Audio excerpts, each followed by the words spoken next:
Hello and welcome to the Shea Hates Everything Podcast, where we talk about video games, movies, comics, and other shit that matters. My name is Shea, and today I hate feeling depressed. And my name's Kyle, and today I hate when my brother feels depressed.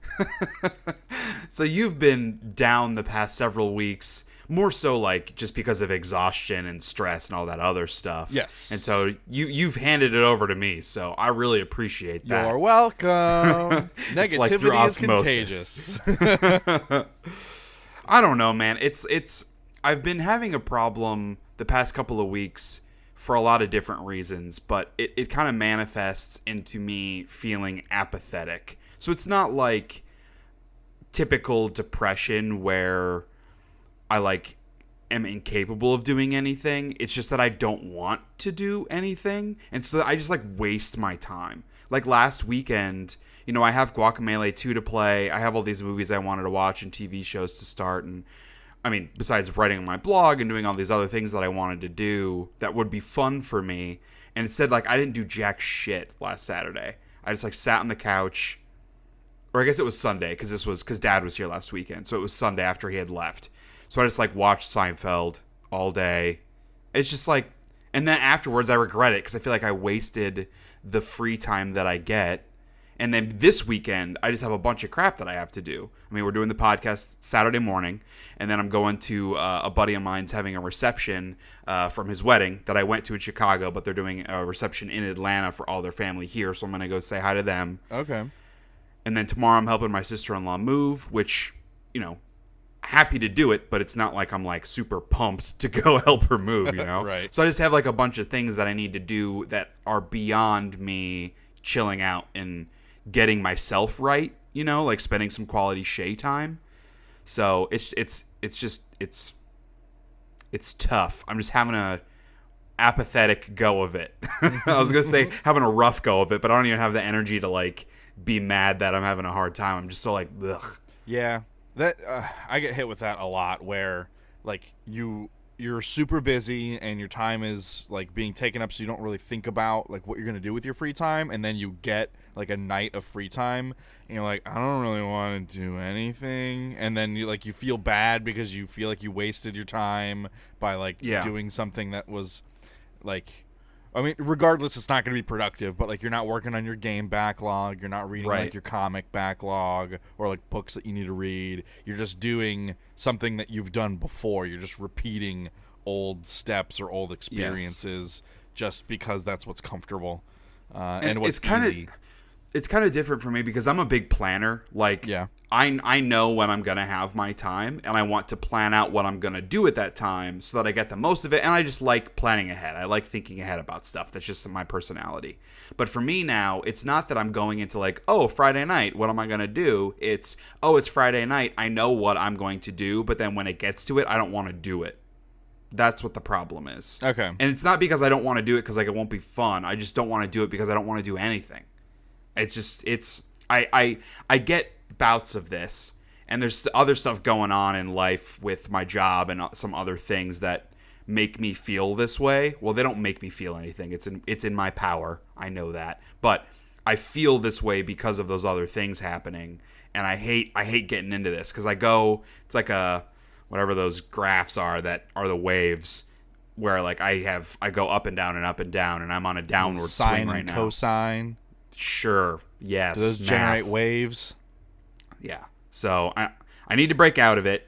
The good news is there are two things going on right now that are really helping me break out of it. Okay. The first, because I know you have a story to tell as well, so I'll say the first one and then we'll go into the second one. Okay. The first one is that football is back. We don't need to talk a lot about this. I know you don't care about football, but for me, football is one of my favorite times of year. It's 17 weeks plus another 6 or 7 weeks for the playoffs, where that's what I want to do on Sundays, is just sit down on the fucking couch, drink some beers, and watch some football. So the opening game of the season was on Thursday. Falcons and Eagles. I live in Atlanta, but I'm not a Falcons fan. I don't dislike them, but I don't really cheer for them a lot. It was a terrible, terrible game. Tons of penalties, bad offense, really more so good defense than bad offense. But it was not a great game to watch. Plus, it was delayed like 40 minutes because of the rain. But it was still football, and that's what matters to me.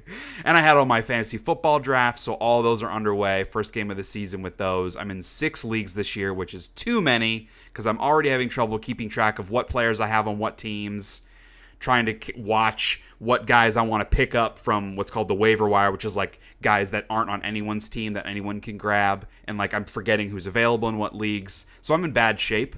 Thankfully, only 2 of the leagues are paid leagues. I'm in a $50 league, which my team is terrible. I'm not going to win that league, and I've already given up.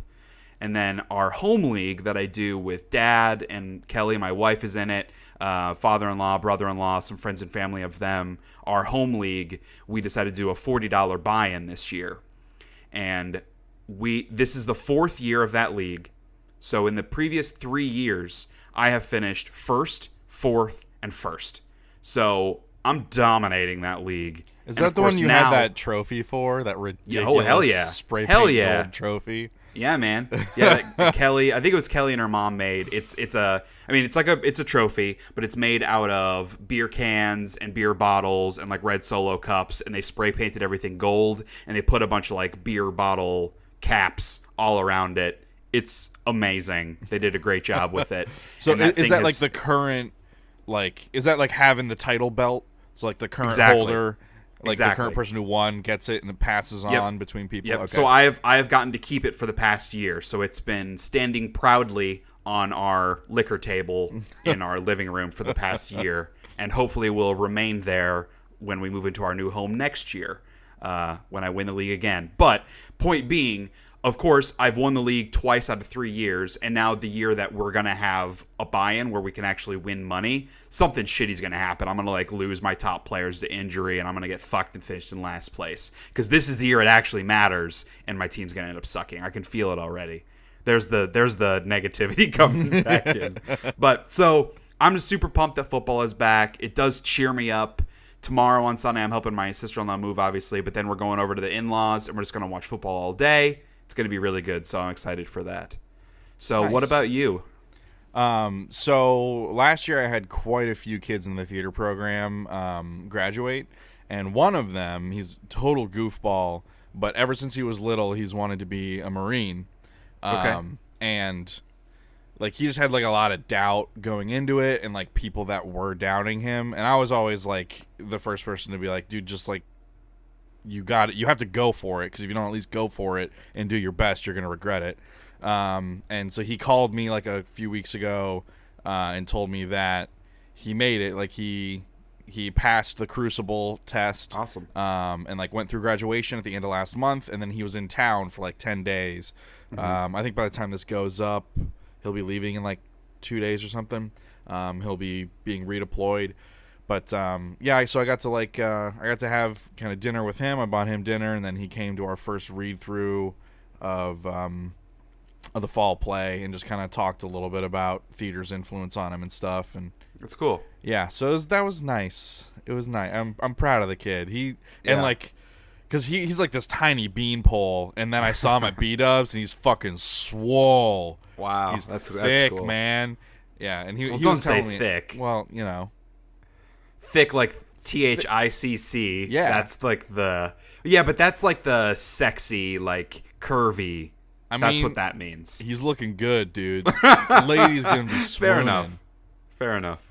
But yeah, so he said like there was another person in his platoon who was also like into theater in high school. So those two guys kind of like bonded a little bit over that, and kind of got to swap stories a bit, and kind of use that as like a connection. And I always used to do these exercises because he would always be the one who would break in scenes, like break character and laugh or whatever. And I would always do the exercises where I make them stand like 6 inches apart from each other and stare at each other.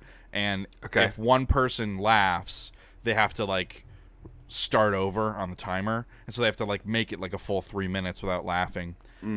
So I did that several times with him, and he would always break. And so he was like, yeah, that was like really good training for being yelled at by my drill instructors and stuff, like not breaking because you're not supposed to. He's like, I broke a couple times and got the crap beat out of me, but he's like, yeah, I think that helped. So that was funny. He had a lot of really, really interesting stories. So good for him, man. Yeah, that's cool. It's like obviously good for him for serving the country, but also for like having a goal and accomplishing that goal. I'm sure that's really satisfying and like cool for you to be able to see that journey as well. That's really neat. Yeah, that was really valuable for me. Yeah. Well, I guess we can kind of dive into things because, I mentioned two things that were kind of pulling me out of this apathy. One being football and the other being Marvel Spider-Man, which I started playing just last night when I got home from work. It's a very good video game. I love Spider-Man. It's probably my favorite comic book character. So I'm only about 2 hours in. I'm still pretty early. There was a lot of tutorializing of the different types of activities you can do.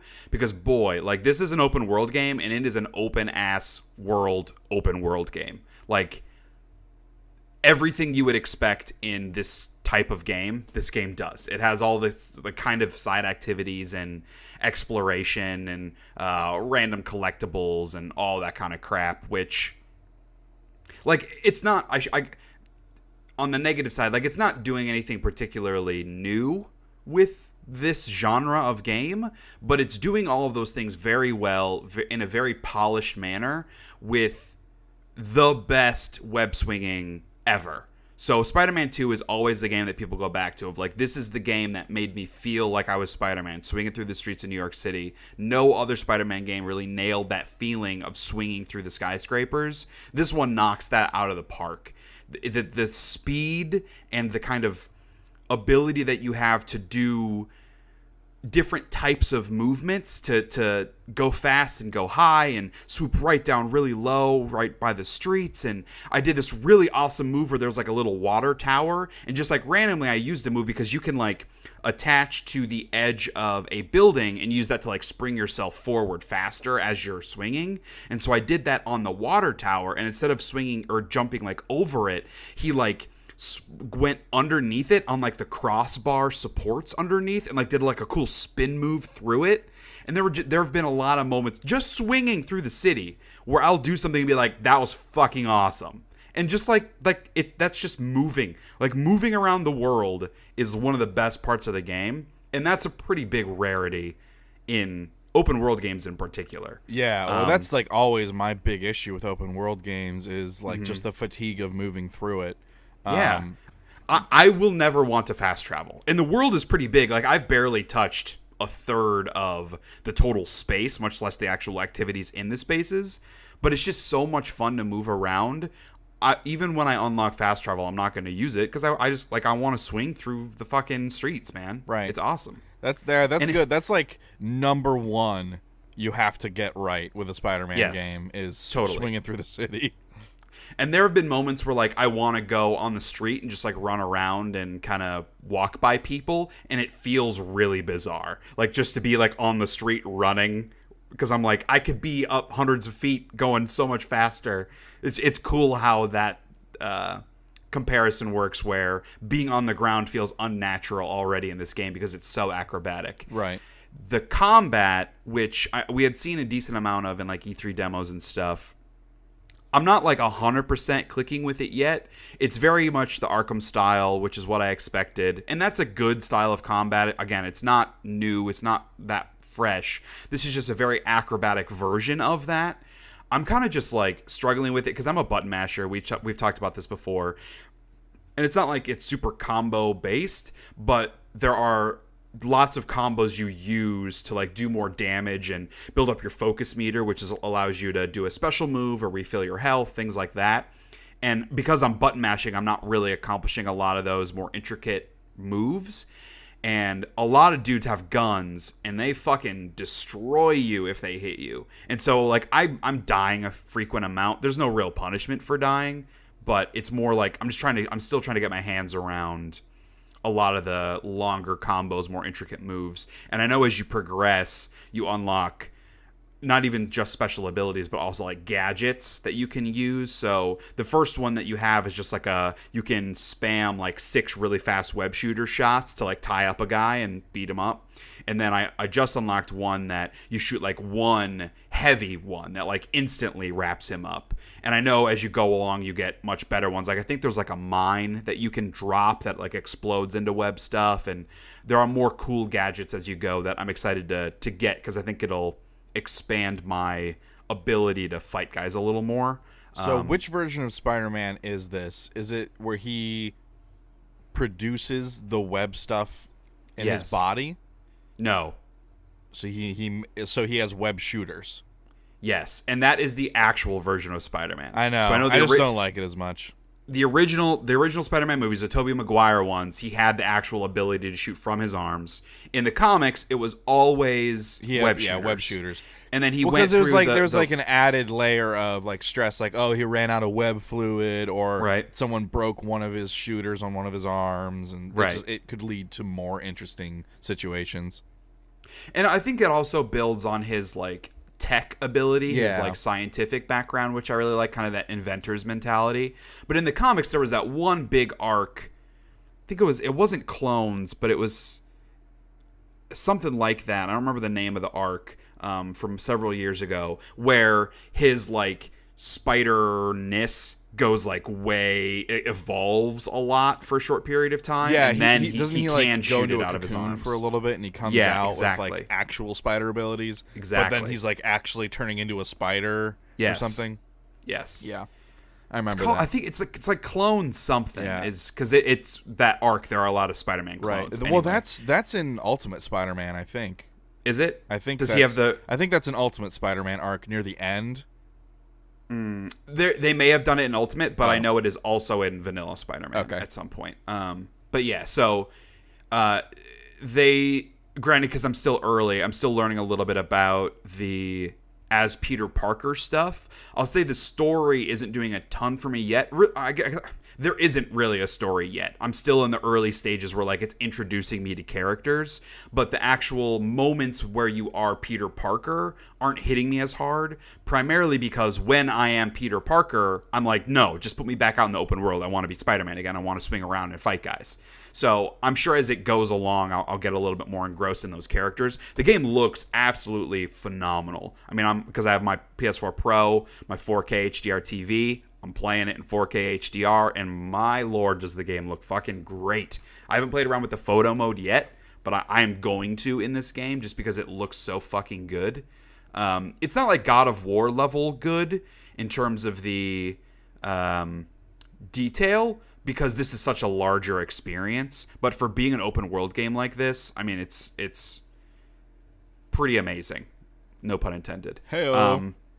Yeah. So when it comes to the gameplay bits, so the combat's good. I'm enjoying that. I'm not clicking with it yet. But all of the side activities, there are so fucking many of them.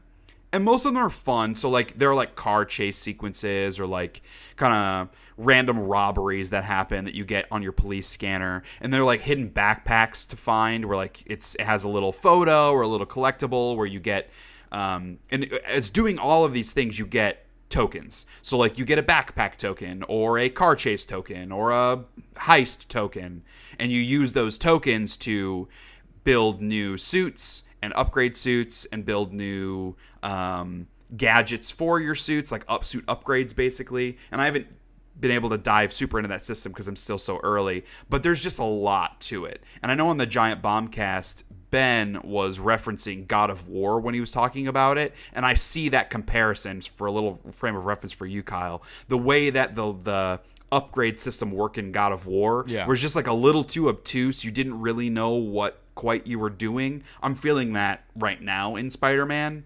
Hopefully I get a better grasp of it as time goes on, much like I did in God of War. But up front, it was kind of like there's just a little too much going on. And definitely too much going on in the activities, where I know my normal thing to do would be, oh, I'm in this one zone of the map, let me clear it out. I'm going to do everything there is to do in that zone, and I cannot let myself do that, because if I do, I'm going to get very sick of these side activities. Yeah. So I'm trying to do it sparingly. Like, I'm going to my objectives, and if there's a backpack or if there's a heist or if there's something else on the way, I'll do it. But otherwise, I'm not going way out of my way to, like, there are pictures that you take of New York City landmarks. Like, I'm not going to, like, go across the map just to take a picture of something. I'm going to wait, because eventually I'm going to be in that area, and then I can do it. So, really, really happy with this game so far. I'm very excited to play more of it today and the rest of this weekend, hopefully, if I get time.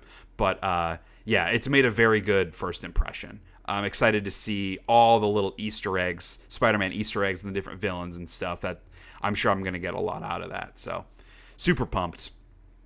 What video games have you been playing? More than last week. Yeah. I picked up Guitar Hero 2 again last night on PS2. What inspired that? I just wanted to play a rhythm game. I missed Guitar Hero. Every like few months I'll pick it up, and then I'll play until I beat one of my high scores on a song. Okay. Or like I'll try to 5-star a song. So I did that. I beat a few of my records, and it felt really good. I really love that game. My guitar is a little rough. Just because it's old? Yeah. Like the it strummer. doesn't pick stuff up as much. Sometimes the strummer like double strums, which is Okay. not good. And my whammy bar, like the spring is broken, so it doesn't like bounce back when you hit it. So you have to kind of like manually do it. Yeah, that's... But I have this old tube TV that I play on, and that's like the ultimate nostalgia. Is playing Guitar Hero 2 on a tube TV. You turn was that a PS2 game? Yeah. Was it that long ago? Yeah. Wow. You turn the TV on, it's like... Yeah. And it's like the high-pitched whine. Right. I miss that. I don't. That stuff's terrible for your ears. Yeah, like it did start to give me a bit of a headache. Yeah. I played more Fallout 4. I got a couple extra mods. I am now level 123. Okay. Because remember, I'm using like the 5 times experience thing. Right. So yeah, I'm level 123, and I've always wanted to build a robots only settlement at Grey Garden, where all the, the cool. Mr. Handies right, are. Where all the yep. So I did that, and it started out as like a robots only thing, and then it just became a Nuka-Cola museum. So I built a Nuka-Cola museum, and now I need to go to Nuka-Cola World to get some of the extra costumes and items and stuff, like all the little like hot dog trays and stuff and soda things I want to put on my booths. So yeah, I made that, and it looks totally awesome. But that's mostly what I spent my time on. It took a very long time, because building anything in that game is super miserable. I had to download a mod that let me like place stuff clipping into other anywhere things. Yeah. Yes. That was very one of the core necessity mods for Fallout 4 if you're going to be doing settlement stuff. Yeah, for sure. So I beat Resident Evil 7. Let me jump in real quick since we're already talking about Fallout. Okay. I also played some Fallout 4. I have some bad news. I think the game broke for me because I'm playing it with mods on PS4, and their whole thing is like, no guarantees, bad stuff might happen. And I think I got hit with some bad stuff because I can't advance most quests. Like, I can't talk to a lot of people. So I started the Brotherhood of Steel quest, and I did some of those like little side missions by the other two dudes, or the guy and the girl that they give you. And then you're supposed to go back to Paladin Dance, which is when you do like the big, hey, what's that called? What's the helicopter thing called? Hella something? Yeah, I know what you're talking about. The big thing at the airport that is up top. They're called something because they're not helicopters. They're called something else. But anyway, where you repair one, you fly away, and then you go, and that's where you walk out of the building and you see all the Brotherhood of Steel stuff coming in. It's a really fucking cool moment. Right. But so I went to talk to Paladin Nance to initiate that, and I can't talk to him. So I was like, okay, let me go. And at that point, I had probably played for like 4 hours, and I had no idea where it had broken. So I don't want to delete all that time. So instead I went and did some other quests and was like, oh, maybe if I initiate some other stuff, I can come back to him. So I initiated a couple other quests, and they were fine. And then, like, as I progressed in those quests, randomly, I wouldn't be able to talk to guys anymore. So there was one where you go into this, like, old insane asylum, and as you're fighting through it, you're supposed to talk to this dude who's wounded, and he gives you a key to go into the next zone. And I couldn't talk to him. He just sat there and would bleed. And I tried, like, a bunch of shit. I tried, just reloading, and I tried, like, shooting him to see if we can get in combat and get out of combat, and then I could talk to him. And nothing works. I just can't talk to any of these people.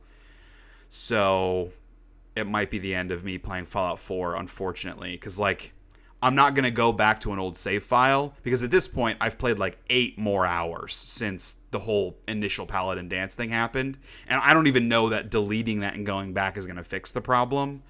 And, like, yeah, wandering around the wasteland, going into random buildings, that's still fun, sure, but without the ability to, like, advance most of my quests, it's not going to be nearly as much fun. Yeah. So I'm pretty bummed. I will say, because I really enjoy playing the game and I want to continue playing the game, I may load up and just, like, get rid of all my mods and load up my old save file and play through the Far Harbor DLC, which I have never played. So I might do that in my vanilla Fallout, back from when I beat the game a couple of years ago, just so that I can play more of it. Because the modded thing, I think, might be the end, unfortunately. But, man, I've had the fucking music stuck in my head, like, taunting me. And I cannot, like, every 5 seconds, one of the songs comes into my head. And it is so annoying. Very good music in Fallout 4. Not enough music in Fallout 4, I will say. Too much repetition. But, boy, I'm, like, I want to throw myself in front of a train because I can't get these fucking songs out of my head. It's bad. They're good songs. They are good, but I don't want them in my head all the time. I just did some cursory looking, and someone has posted in a forum that when a player walks away from a quest, like an NPC talking to you about a quest, sometimes the game sticks on that. Okay. And so if you were to return to that person and complete that dialogue, that might fix the problem. So if there's someone that you had talked to but maybe didn't, like, accept the quest or didn't finish the dialogue tree, if you can remember where you were, you can go maybe talk to that person and then fix that. I have no idea what that would be. If you were a lot of people I've talked to. Yeah, I mean, if it could have been like Preston or someone, like, trying to give you something. Yeah, that was the first one that came to my mind. All right, I might try that. That makes sense why that might happen. Yeah. Because they advertise it where, like, oh, you can walk away from any conversation, but apparently that's kind of a common bug. As you walk away from the wrong conversation, the game code just kind of sticks on it. Yeah, but I've been able to talk to other people, though. Like, I've been able to do some other quests. It's just particular ones that don't work. But worth a try, at least. Who knows? Who knows with Fallout 4? It's one of the problems with those type of games. You just have to, like, there's always that little bit of fear. Every moment that you're playing it, you're always afraid something bad's gonna happen. Yeah, and that's why I like playing on PC, because I can just, like, set quest value to this to have that quest step complete, but you can't do that on PS4 because you don't have the console. Console commands, rather. So yeah, I beat Resident Evil 7. It's a very good game. I love that game. So I started a second playthrough of Resident Evil 7 to use some of the weapons I unlocked. A third playthrough, right? Well, yes. So second on PC, third total. Oh, okay, sure. So it's a very good game. I want to try to beat it in under 4 hours, and I already think I'm off track on that. Are there, like, cheats? Not cheats, but, like, are there, like, shortcuts and stuff that you need to be able to do? You don't have to, but, like, because I'm still getting every item. Like, I'm still scouring every room for every item. That's not gonna work. I know. But, like, I beat it, like, taking my time, like, really searching everywhere in, like, 6.5 hours. And so I figure now that I know where everything is and I know the routes, I should be able to do it faster. And I think I'm about to fight Margaret, and I'm, like, an hour and 45 minutes in. So I feel like I'm on pace. We'll see. Yeah. That was your game of the year last year, right? Maybe, dude. I don't remember. That's all right. It's good. It's a good game. I like it. Right. I know you care less about that stuff than I do. Yeah. I just like ranking things. All right. Get off my back. Well, guess what? You're my number one brother. That's nice. I also played 2 Point Hospital, which is a game. A silly name. Yeah, that's what it is. It's a silly name. It's made by some of the creative leads from Theme Hospital, which was like an old theme park game, like like Theme Park Roller Coaster or Theme Park Tycoon or whatever. Okay. It was Theme Hospital, like an old Windows game. So they have like gotten a few extra people on the project, but it's some of those creative leads started a new studio and made this game. So it's like it's a Sims. It's simulation running a hospital thing, but it has like a fun art style that reminds me of is it Wallace and Gromit? Is that like claymation? Yeah. So it's not claymation, but the anime, like the style of the characters remind me of Wallace and Gromit. How they have like the big chins and all that. Sure. Chicken Run. Yes, and like Chicken Run. Yeah. So it looks like that, and it has a really fun design style. It's good. I've played it for about an hour and a half so far. I 3-starred the first scenario, which is the highest star you can get. I'm pretty good. I'm good at video games. You should be a doctor. Yeah, I know. I should. Or I guess run like a hospital manager. Yeah. Yeah. I was hiring people. I was giving them pay raises to make them happy. And at the end of the day, that's how it always works, turning right? a profit. Yeah. So, I feel like I'm ready. If not a hospital yet, at least like a minute clinic. Start a little small. Hey, I'm in it to win it. Oh boy. 2 Point Hospital, it's a good game. Yeah, it's a good one of those. Scratches the itch, has a fun look, has a really good soundtrack. Like the soundtrack's phenomenal, and that's kind of important a key, in that kind of game. Yeah. That's a key part of that kind of genre is like a good head bob. Sure. Yeah. But something was weird. My middle mouse wasn't working on it for some reason. And you're supposed to be able to like click the middle mouse and drag it around to like change the pitch and yaw the camera or like scroll in and out to zoom. Totally not working. So I was having to use the keyboard for that stuff, which is clunky. But other than that, having a good time. Yeah. Well, the only other thing I've really been playing is still some more Pokemon Heart Gold. Did you catch Ho-Oh? Hell yeah. Mm-hmm. When last we talked, that was the struggle. Right. I was unable to catch Ho-Oh after. I mean, it was only one try, but I used like 30 fucking different Pokeballs and couldn't get him, even though he was at 1 HP and he was paralyzed and everything else. But I was able to catch him. So I went and I tried a second time and accidentally beat him. So I obviously reloaded and went in a third time. Similar process, all the same types of things. Got him right down to 1 health, had him paralyzed. And, see, I wrote it down. It took me 8 Ultra Balls, which were all the Ultra Balls I had, then 6 Heavy Balls, and then I said, fuck it, I'm going to use a Premier Ball, which has the same quote-unquote capture percentage as a Pokeball. It's just a special one that you get through some quest in the game, where it's just like a cool white Pokeball. And I was like, fuck it, I'll just use this. So I used it, and I caught him. And I don't get it. I don't get Pokemon. I don't get capturing Pokemon. It's so stupid. It's easily the worst system in that game. But it is what it is. So I got him. I'm not going to use him because I have Quilava. Is that the third one? Typhlosion. Typhlosion, That's the third evolution. So I'm not going to use him, but I have him. So at least I have that. So now I'm in my Elite Four prep mode.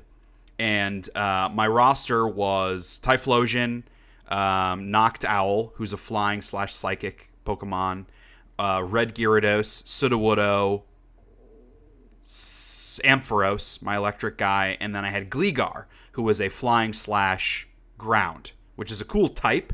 He didn't really have very good moves. He wasn't that good, and so I was like, I'm not super pumped about Gligar. Yeah. And I realized that I never got Eevee. And I was like, okay, how about I add an Umbreon to this roster, and then we take on some shit.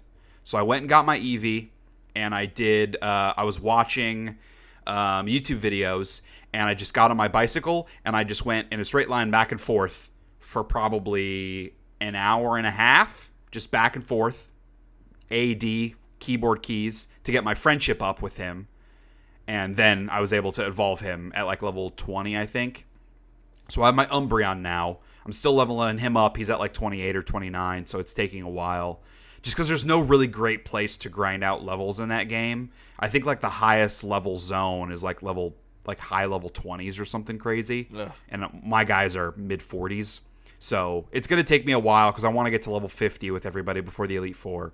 But I only play that game when I'm watching something else anyway. So it's a pretty passive experience. So it's more just like committing the time now. It's not like it's extra tedious because it's the same thing I would be doing anyway. Right.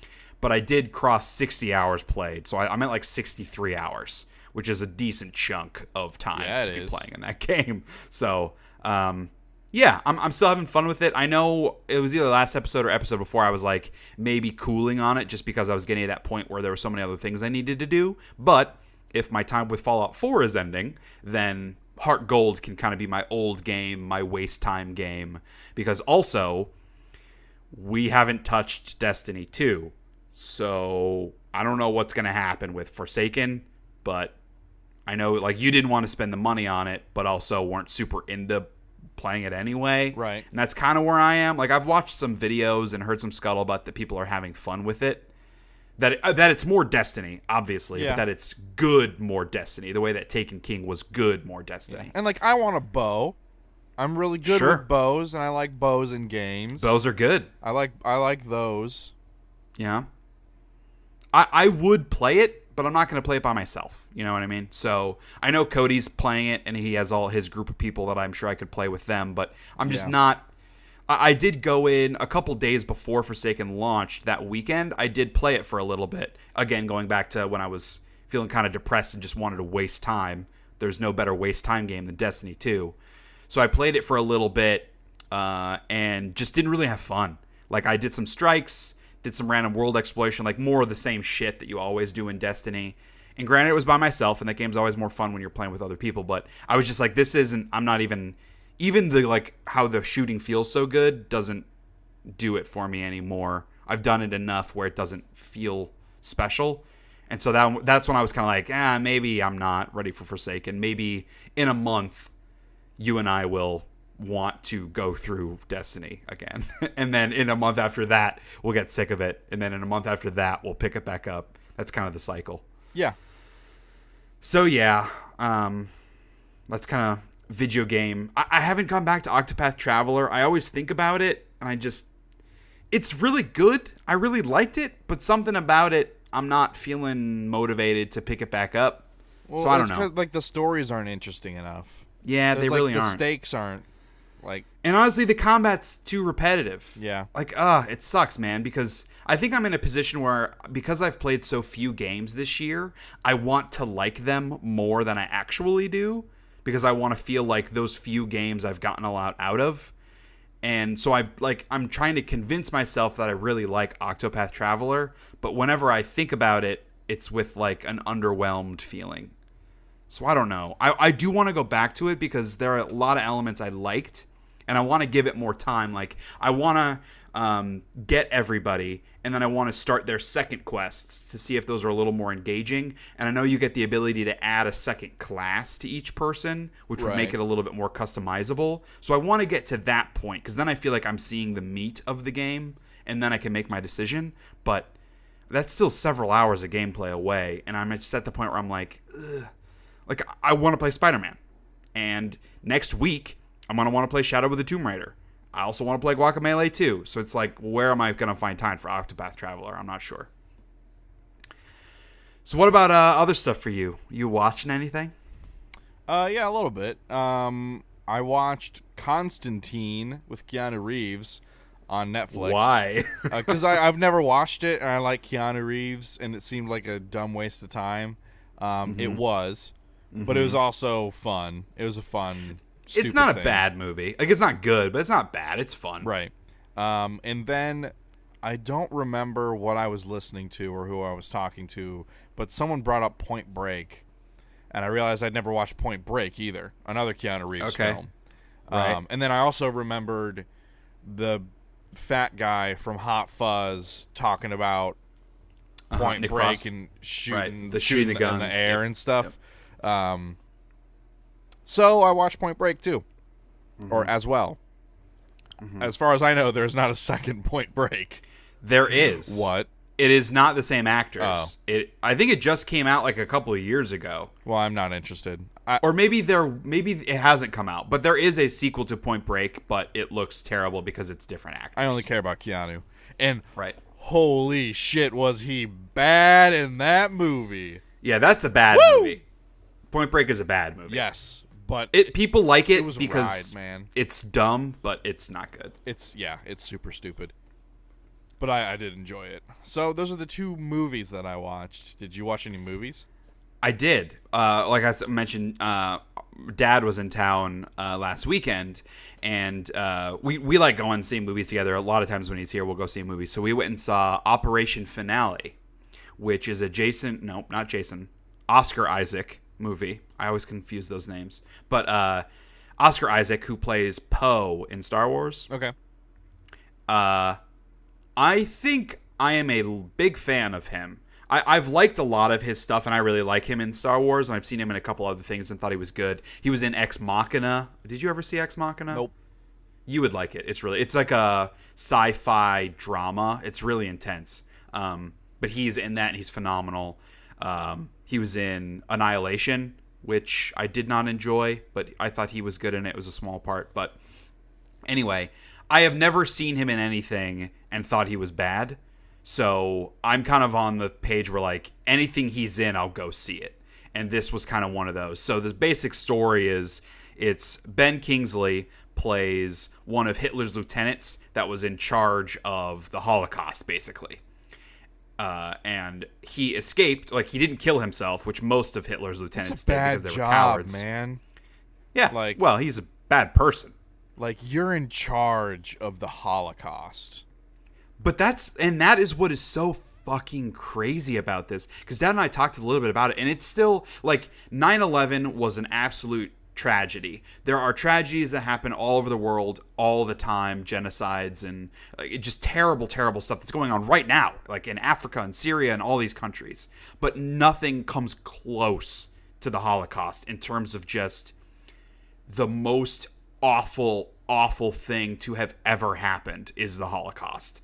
Like, I cannot imagine that as a reality. And because a lot of people didn't know what was happening, or they were like willfully ignorant, the German people, because it was, a lot of people compare Trump to Hitler, which I think is maybe a bit of a stretch, but just that mentality of unified hatred. Like, your platform is hatred. And I feel like that's certainly what Trump's pitch is, and that's bad. But Hitler's was so much worse, obviously. And his whole thing is like, the Jews, just being Jewish means you are terrible. Like, it's racism, but taken far more to the extreme.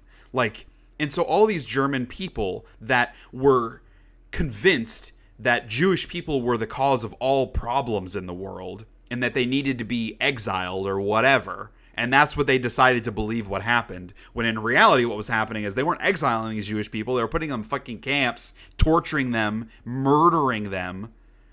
It's just like, I cannot imagine being a soldier in the German army during World War II that worked at one of those camps. Because soldiers in the war, they think what they are doing is right. They're fighting for their country, just like the Americans were, just like the French were, the British were. Like, that I get. We just happen to be on opposite sides. They didn't know the intricacy of evil that was Hitler and his regime. Well, I think that was part of the setup, right? Is that they selected who should be working in those camps based on like how much of a zealot they were, right? How loyal they would be to that. But yes, you're right, and so that's why I cannot imagine that, because that is a level of evil, like literal evil, that I cannot possibly comprehend. People that would do that kind of thing, And it's not even like they're criminals, man. They're just Jewish. Like, But, like, okay, I don't care what someone has done, what shitty thing they've done. I could never treat someone that way. 100%. I could not even treat Hitler that way. 100%. If I'm being honest. Right. But the point being, like, you can, not that you specifically, but you can imagine a justification for treating someone that is bad, treating them in a bad way. Right. These people didn't do anything. Yes. But, like, even if you buy into it, if you believe all of the propaganda and all of the misdirection about the Jewish people, how are you still so removed from humanity that you would commit or allow those atrocities to happen? Yeah. Like, it's unconscionable. Yeah, well, it's incomprehensible. Like, I literally cannot imagine doing something like that. That level of evil. Like, I can't even imagine murdering someone. Like, if I'm a soldier in a war killing someone, I think I would be capable of that because it's my life or theirs. Not the patriotic part. That I don't care so much about. But the actual, like, either I die or they die. But to go and actually kill someone, cold-blooded kill someone, I could not do that. Much less be responsible for killing millions of people. Right. Millions of them. So the Holocaust was bad, right. basically, Yes, is what we're trying to say. I sat in on an English class last year where we read, the kids read Night, which is a novel by Elie Wiesel. Yes. And that, if you are listening to this and you have not read that book, go read that book because holy shit. Yes. It was about him and his family, and he talks about, the lead into it, right? Like what life was like before and how, how willfully ignorant they were about their own impending fate. And what also is terrifying about that situation and about zealot leaders like this is how fucking smart they are. Oh, yeah. How easily they can manipulate people and, like, the slow process. Like, because it starts with little things. Yeah, it's a long con. And then it builds and builds. Yeah, it's a long con. And that, to me, is, like, so much more insidious than just, like, going out there and saying, like, kill all the Jews. It's, like, building up this mentality so that when you come out and say kill all the Jews, everyone's like, yes. Hell yes. Like, that level of insanity. Almost everyone says yes. Yes. Oh, my God. I can't. It's insane to me. But back to Operation Finale specifically. Right. So this is about one of Hitler's lieutenants that escaped after the war. So he escaped justice. He was living in Argentina. And it is the story of a group of... I guess you'd call them like spies from Israel. So this is a real life story that go into Argentina and try to extricate this dude secretly so he can stand trial in Israel. So they don't want to just go and like assassinate him because they want to bring it forth and make it public, like make the trial public so that people can't forget the Holocaust basically. And this was like 10 years, no, maybe like 10, 15 years after World War II ended. So it just has a ton of tension in it because like they're on this secret mission. They're in a foreign country where most of the people there are not on their side. There's still a lot of hatred for Jewish people elsewhere. Like there was kind of a resurgence of neo-Nazis in Argentina at the time, and so they're in a really dangerous spot. Just a ton of tension in that movie. It's like sort of like it's framed sort of like a heist movie. Like it's a lot of like the planning and looking at maps and like figuring out what they're gonna do, but just a ton of like really really good character work from the actors. And Ben Kingsley is like, whew, I mean, he's one of the best actors of all time, obviously. But because he plays the Hitler's lieutenant guy, and man, his levels of not making you feel sorry for him, but like making you're able to look at him as being a human being who like cares about his family and loves other people versus only seeing him as like a monster. You know what I mean? So like, interesting. It's not that you pity him or that you have empathy for him or that you see his perspective. It's not none of that, but just like being able to look at him as a person versus this like ambiguous monster robot that's responsible for killing millions of people. And then like how it like switches back and forth so quickly between those two dichotomies that, man, he's really good in this movie. And it is a very good movie. So I'm glad we went and saw it. We were going to go see Jurassic World, but Dad had already seen it. And then we talked about instead going and seeing The Meg, which was the Jason Statham giant shark movie, just because it would be dumb and stupid. Right. And then we were like, and then I was like looking through what else was there. I was like, ooh, Operation Family, like that's going to be more of a drama, but that should be good. And he's like, yeah, we'll go see that. And I'm glad we went and saw that because, I mean, it was a fucking bummer of a movie too, because it's a lot about the Holocaust and the atrocities that happened. Right. But it was just really, really good. Nice. So yeah, I also watched... one other plug. Yes, Holocaust related. Okay. The play Rhinoceros by Eugene Ionesco, the whole thing is a metaphor for the rise of Nazism in Germany and the surrounding areas. So it's basically like, it's a hard one to read, but if you could ever like find a performance of it to watch or like go see, I highly recommend it. It's hard to read because there are a lot of conversations that happen at the same time, and they do that on purpose. But the whole premise is people are turning into rhinoceroses or rhinos. I don't know the proper plural. Rhinoceri. Rhinoceroxen. Right. And it centers kind of around one guy who he doesn't want to become a rhino, but everyone is becoming a rhino, so he struggles with this like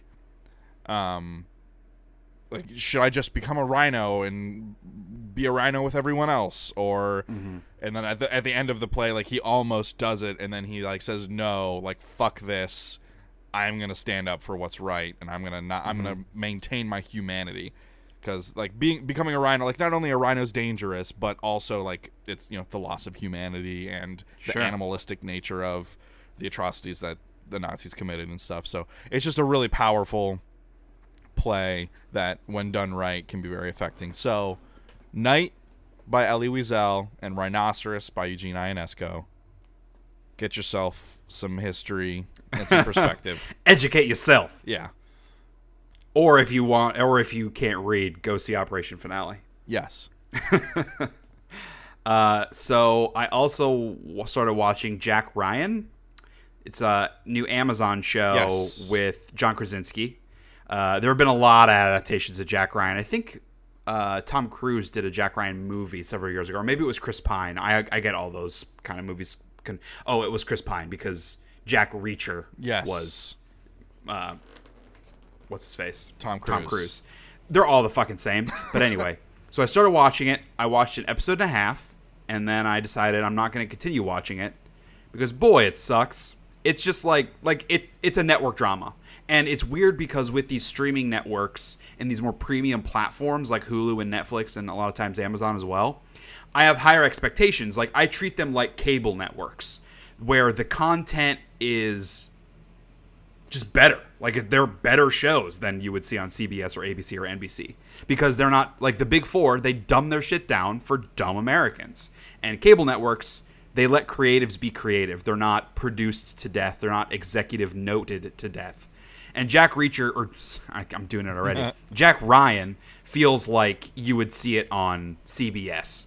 It is the most, just the painfully obvious on-the-nose writing where people are like literally telling you how they feel instead of actually acting how they feel, you know, like human beings do. Right. And just the plot of it is so just dumb, and the characters are complete caricatures.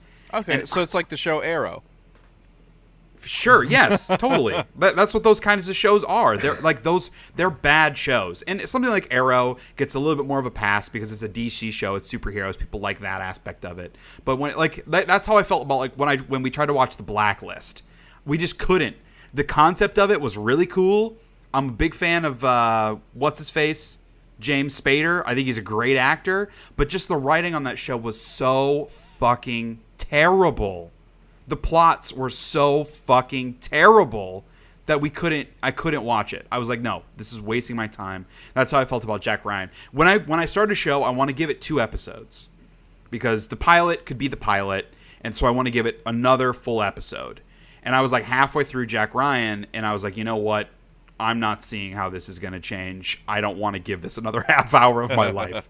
So it sucks. It's a bad show, and it bums me out because I like John Krasinski. I think he's good in most of his stuff. He's not particularly great in this. It's kind of a weird character. It's an inconsistent character, I should say. And he isn't all that compelling is the problem. And I think a lot of that's more on the writing than it is him. But it's a bad show. Don't watch Jack Ryan. I won't. I asked Kara if she wanted to watch it because she loves John Krasinski. She said yes. Okay. I said, okay, I'll watch it with you. Right. Now I'm not gonna. No, don't. I'm going back on my word. She can watch that by herself. So everything else I've been watching is kind of more of the same stuff. So we finished season 1 of The League. Love that show. Great football season show. Almost done with season 9 of Seinfeld, which bums me out because I don't want it to end. I mean, it's just like I laugh out loud so much watching that show, even when I'm like by myself and I'm laughing out loud in my apartment. It's so fucking good. And watch some Comedians in Cars Getting Coffee when Dad was here because he hadn't seen it. Oh, one of my favorite shows. Yeah, it's like typically I use the word time waster in a negative way, but this is kind of like a good time waster. Yeah. And maybe I just have that association. One, because the episodes are super short. They're like, a lot of them are 13 to 15 minutes. But I also, when I was really sick back in April for like a couple of weeks, that's all I did was watch Comedians in Cars, like all day long. And that, so I associate like killing time with watching that show, but like it was a good distraction from feeling like hell. So I have this like positive feeling about wasting time with Comedians in Cars Getting Coffee. Yeah. And then we've been watching our competition shows. So You Think You Can Dance? They're down to the final 4. There was a new episode this week, which was the final 4, which we have not watched yet. I vehemently disagree with who the final 4 ended up being because the way they do it is based on... So the structure, once you're on the show, so after the like judges pick their top however many and narrow it down to 10, the American voters vote on who they want to go through and who they want to be on the bottom. And then from the people that are on the bottom, the judges pick the people to cut. So at the end of the day, it's still the judges making the decision, which is what I like, because Americans suck and we're stupid as hell and we don't know what the fuck we're doing. But once you get down to the top 4, America picks the top 4, and then America picks the winner. And so at that point, what the judges said didn't matter. It was whatever the voters had to say, and the voters were fucking wrong as hell because 2 really, really good dancers went home so that 2 not as good dancers could go through. There's one guy, he's a hip-hop dancer. I love watching him. He's an amazing hip-hop dancer. And he has worked so fucking hard throughout the course of the show to do all the other styles, but he just isn't as good. Like, at the end of the day, period. He just isn't that good at the other styles. He works really hard. He tries really hard, but he isn't that good. You'd be like me going out there and doing it. Like, yeah, I'm going to work hard. I'm going to do what I can, but I'm not as good as everybody else. But he's really handsome, and he's really charming. And so he's in the final 4. So it would not be like you doing it. Fair enough. Fair enough. So that annoyed me, but all 6 of them were really good dancers, and really it's going to come down to 2 dancers. There are 2 girls who are both just better than everyone else, and it's going to come down to the 2 of them. So whether it's someone gets cut in the top 6 or gets cut in the top 4, it doesn't really matter because it's going to come down to those 2 girls. So we'll see what happens. But it's a fun show to watch. Once it gets down to the end, it gets frustrating because it's the voters picking the winners, which I just don't enjoy that. I also been watching Project Runway, which my only little story about that. So this season, there are 2 twins that are on the show, and they're solo competitors, but they're twin sisters. And so they collaborate a lot and they talk a lot. And my God, they have to be 2 of the most fucking annoying people I've ever heard in my life. Like, they seem like cartoon characters because the way they talk is so verbose. Like they're and the timbre of their voice. So everything they say is like this. So, oh, I don't. What do you think of this, Sean? Oh, I don't know, Kate. I think perhaps if you were to take a step back and look at the entirety of the process of your creation, I think you might realize that your perspective on this isn't quite in the arena of form that you might anticipate it. Like that's how they talk.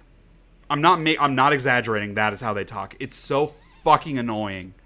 And one of them got cut because at the end of they both aren't good, and they both went up against each other, or they were collaborating, which was like borderline cheating. Like, you're allowed to help each other and ask for opinions, but they like designed together basically, and it was like borderline cheating.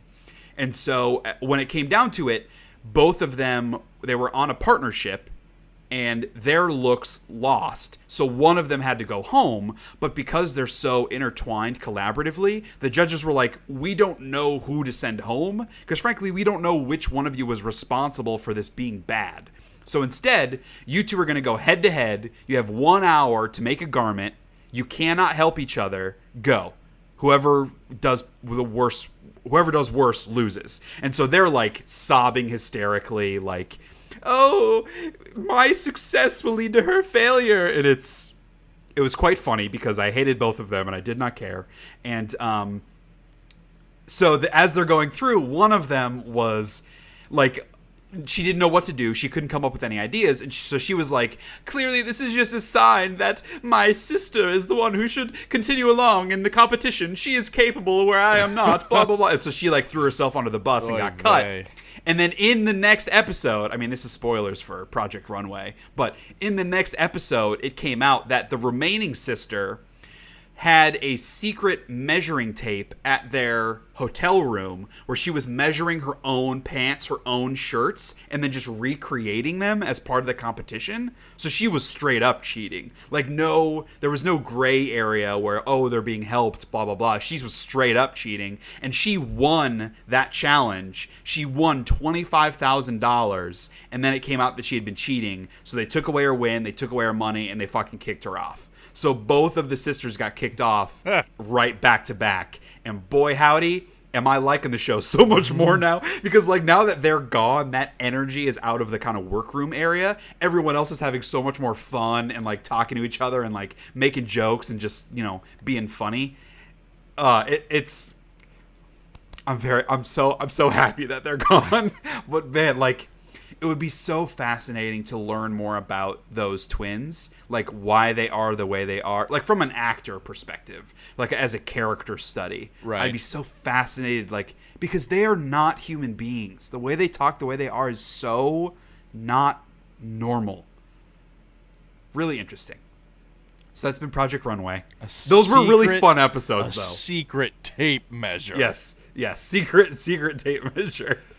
Like the fact that she was... And they had been called out from some of the other designers of, like, one of the girls, one of her looks, because they worked with a client, right? And so they're having this interview with the client of, like, what kind of stuff do you like? What are you looking for?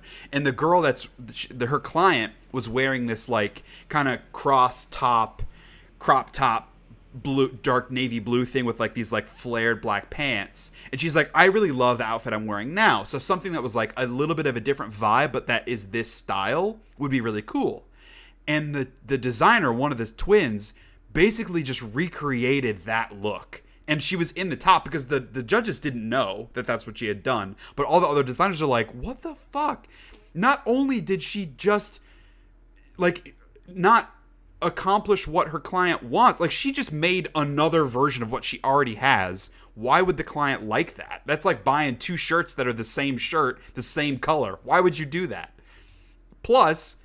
that's again borderline cheating where she's remaking something that already exists. So it was a fucking train wreck when they were on the show, but they are no longer, which is very, very good. And then when Dad was here, we started season 3 of Ultimate Beastmaster. Nice. Which is so fun. And I really like watching that show because now American Ninja Warrior is up its own ass, and it's all about these fucking sob stories like, oh, I only have one leg and here I am, and then they fail in the first 5 seconds, but you just spent 15 minutes telling us about their wife that had cancer and they were a soldier, and like good for you. Absolutely. Let's do a documentary on this person, but at the end of the day, it's a fucking obstacle course. Why do I care that this guy's grandma just died? Like, run the obstacle course. I want to laugh at people when they fall. I Yes. can't laugh at a dude who's missing a leg and whose wife has cancer. 100%. So it fills the void left by old American Ninja Warrior, and especially actual Ninja Warrior, the Japanese show, which inspired American Ninja Warrior. So this is like, it's not as funny because the hosts are kind of cringy, and it takes itself a little seriously, like it's so hardcore. Yeah. But it's stupid fucking obstacle course stuff. And that's what I want when we're getting drunk, or I guess when I'm getting drunk. That's what I want to watch. So that's been good. Finally, and then I'll hand it back to you. I have been watching, I mentioned last episode, I've been watching Hard Knocks, which is the kind of NFL documentary show about the Cleveland Browns. So they had the last episode of that before the season started last week. And kind of the way that they do the show, so it's a lot of focus on the whole team and their kind of practice process, the preseason games, the coaches, what they're doing. But it also, they kind of pick a couple of players to kind of center stories around. And typically they're players that are like on the roster bubble. So when you go into training camp, you have like 80 some dudes on the roster, but then at the start of the season, you can only have 53 guys. So a lot of those guys are getting cut throughout the course of training camp, and especially at the very end, that last day, they're cutting a bunch of dudes. And so they always like to pick on a couple of like rookies that were drafted late in the draft, or kind of vets that have been there for a while that have always been on the bubble. And it's like, let's learn a little bit more about them. Are they going to make the team or not? And I've been watching old episodes of Hard Knocks on YouTube because NFL has a channel where they've been uploading one. So the first season was in 2001 with the Baltimore Ravens, which was the season after they won the Super Bowl. And then the next season they did the Dallas Cowboys, quote unquote, America's team. And so those have been really cool to see a lot of like that time period, early 2000s. Because like at one of the training camps, I think it was on the Cowboys one, like one of the dudes, when he goes to training camp in his hotel, like he's setting up his PlayStation 2, and like on one of the weekend days, a couple of the guys like go see Rush Hour 2 at the theaters. So like it's just like that time period. Yeah. There's a lot of nostalgia there for me. So that's been fun. But also, man, could they not get away with some of the stuff they do and say if that took place now? So in the 2002 one with the Cowboys, they also focused on the Cowboys cheerleaders, which I don't know if they continue to do after that season. They don't do it anymore. I have a whole lot of opinions on cheerleading. My wife certainly has a lot of opinions on cheerleading. Yeah. But, or at least the way that cheerleading is perceived. Right. I have no problem with the concept of cheerleading. Dude, I work at a high school. Yes. There are shows, like, we can't do the musical Chicago because it's way too risky. Like, the chorus line dancers, like those outfits. But at the same time, we have the same girls, same age, dancing and cheerleading with like underwear on, and that's it. It's fucked up, dude. It is fucked up, especially for younger. But yes, and it is one of those things that perpetuates men viewing women as sexual objects because that's all cheerleaders are right now. They wear their crop tops, their booty shorts. Like, yes, a lot of opinions on that, which we don't need to get into, but. In this season, they not only focus on the team, the NFL team, they focus on the cheerleading team too, and like one of the new cheerleaders on the squad. And there's a big focus on their like cheerleading director, and she is a dick. Like, and it's very 2002, where in front of everyone, all of the girls that are practicing, some of their family that's in the audience, and like people watching in the audience, she calls out one of the girls and says that she needs to lose some weight. Oh, good. Yeah. And that's one of those where like, boy, howdy. She could not get away with that in today's day and age. So there's a lot of that kind of stuff. And like there's a scene with one of the guys where he's one of the rookies that's on the team, and they do an interview with his mom. And she's like, oh, I'm so glad that he found sports. Because a lot of these kids too, like they come from inner cities, really poor families, where like sports that was why they were able to go to college, was because of sports. Right. Now they're going to be fucking millionaires because of sports. It's a cool thing. So they're doing this interview with his mom. And she's like, I'm so glad that he was able to find football because, you know, in the area we live, there's lots of gangs, lots of bad stuff that happens. And he wasn't really finding his thing. And frankly, I always had a little fear that maybe he was gay. So I'm glad that he found football because now I know that he isn't gay. Wow. And that's paraphrasing, but that was the message of it. Of like, she was afraid he was gay, and now she knows he isn't gay. And then they did an interview in the next episode because these are uploaded like as the season is going. So like one episode can reference the reaction to the previous episode, if that makes sense. Because an episode will air while they're shooting the next one. So in the next episode, they did an interview with that guy who was like, yeah, I want to address what my mom said. I am not gay. Don't think I'm gay. I'm definitely not gay. And I was just like, oh my. Wow. This certainly was 2001. Like, it was pretty nuts. Some not so good stuff. But you think about it, like that's only 17 years ago. Like think And about still, how far we've come in terms of that acceptance. in society, yes, but there is definitely a lot of toxicity still in the NFL and in professional sports when it comes to homosexuality, when it comes to the way that those men treat their women. So there's a lot of bad stuff that is still happening for sure. Yeah. But yes, we certainly have come a long way. But so for the 2018 Browns one that just ended, talking about all the rookies and the kind of on the bubble guys, it just is proof positive of how fucking hard it is to make it in the NFL. Because all these guys are like 1 in 10,000 level athletes. They're all phenomenal athletes. And some of those guys don't make the team. Like almost all of the Browns bubble guys that they focused on got cut in that last episode. And because they're airing it as the preseason games and as training camp is actually happening now, there were a couple of guys that became fan favorites. So there's this tight end who was like the 4th string tight end, Devin Kajust, I think his name was. And he had a couple like really good moments in the preseason. And he kind of became a fan favorite. He's a bit of a weird guy. Like he's a handsome dude, obviously huge jacked guy, but he's very spiritual, but not like Christianity spiritual, like he likes gemstones, like kind crystals, of spiritual. Yes. And so he does a lot of like meditation and that kind of thing. And like, I'm not denigrating that. It works for him, good for him, but he's interesting. It's a very interesting perspective that he has. And the way that he speaks is very like eloquent. And so it's just like cool to see his journey and like you root for him and he gets fucking cut. And there's another guy that like has a family and he has like 6 little kids. His wife is adorable and she makes these really amazing cookies for the whole team. And like they just bought a house and he gets cut. And then there's another dude who's like young. He's kind of sarcastic. He's just like a funny class clown type. He went in this whole diatribe early on about he's trying to convince all the other, because he's a linebacker or maybe a defensive lineman. He's trying to convince all the other defensive players like, hey, you guys are about to sign $1 million contracts. Don't go spend all your money. Just put 10% of it in your savings account.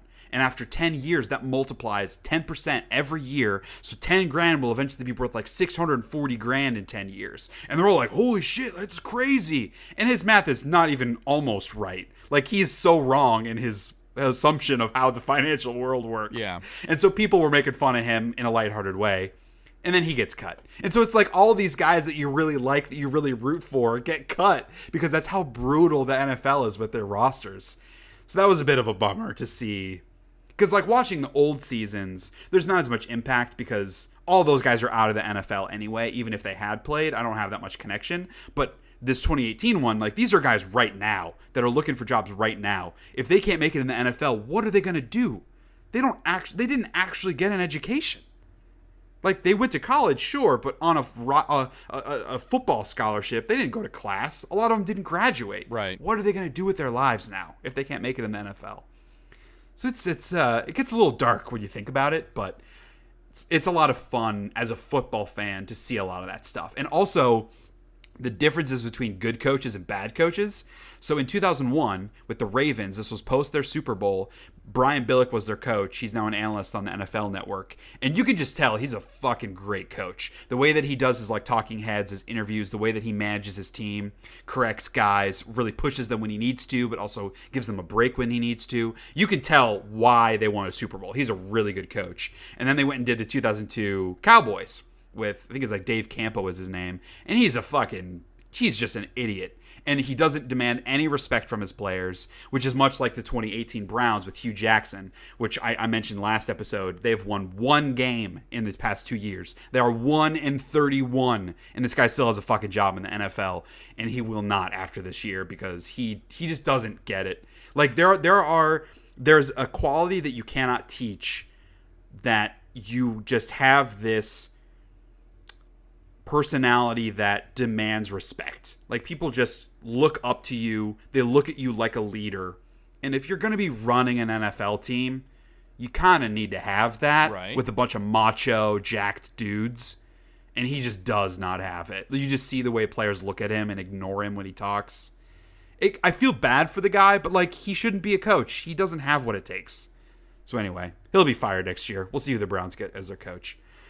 So that's all the stuff I've been watching. It's quite a lot. Yeah. But what about you? Anything else? I finished Disenchantment. Oh, yes. Okay. So those last couple episodes, kind of weird, right? Like, kind of go for some emotional stuff. I preferred those.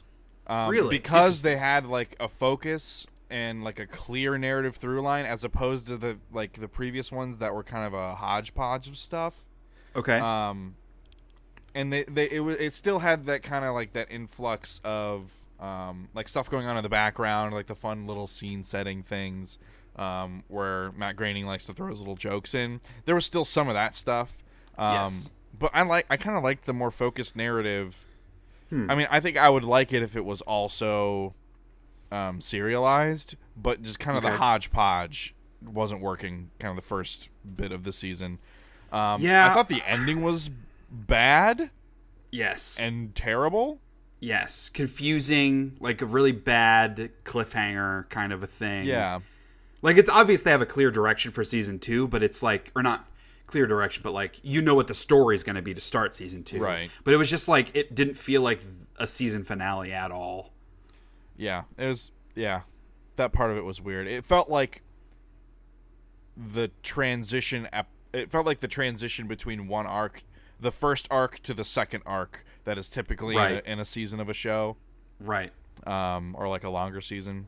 So that was strange. Yeah, I think my problem with those last couple episodes is the emotional stuff didn't hit for me because they hadn't done enough to build it. Yeah. And so that just kind of fell flat. And they weren't as funny because they were so focused on the narrative stuff and really making you feel for these characters and the relationships and stuff, that the episodes weren't as funny. So I don't know. I was pretty disappointed by how that ended. But again, it's not like I'm not going to watch season 2. Right. And at least give it another shot. So there's enough there. And I'm really hoping that Elfo is okay. Yeah. Because he's the best character. Right. By a lot. He was my favorite part of the show. Yeah. So, Kara and I finished The Sinner. Turns out we only had one episode left. So, all right. So we watched that and finished it. So it does a good job in that it wraps up every loose end, but it kind of de-villainizes like the big bad. Like there's just this mysterious person who you don't know who it is, but you have all these suspicions as who it might be, and then like you finally figure out who it is. But then, like, the circumstances around it are kind of elucidated in such a way that it's like, hey, this person was actually doing this thing to her because they were protecting someone else.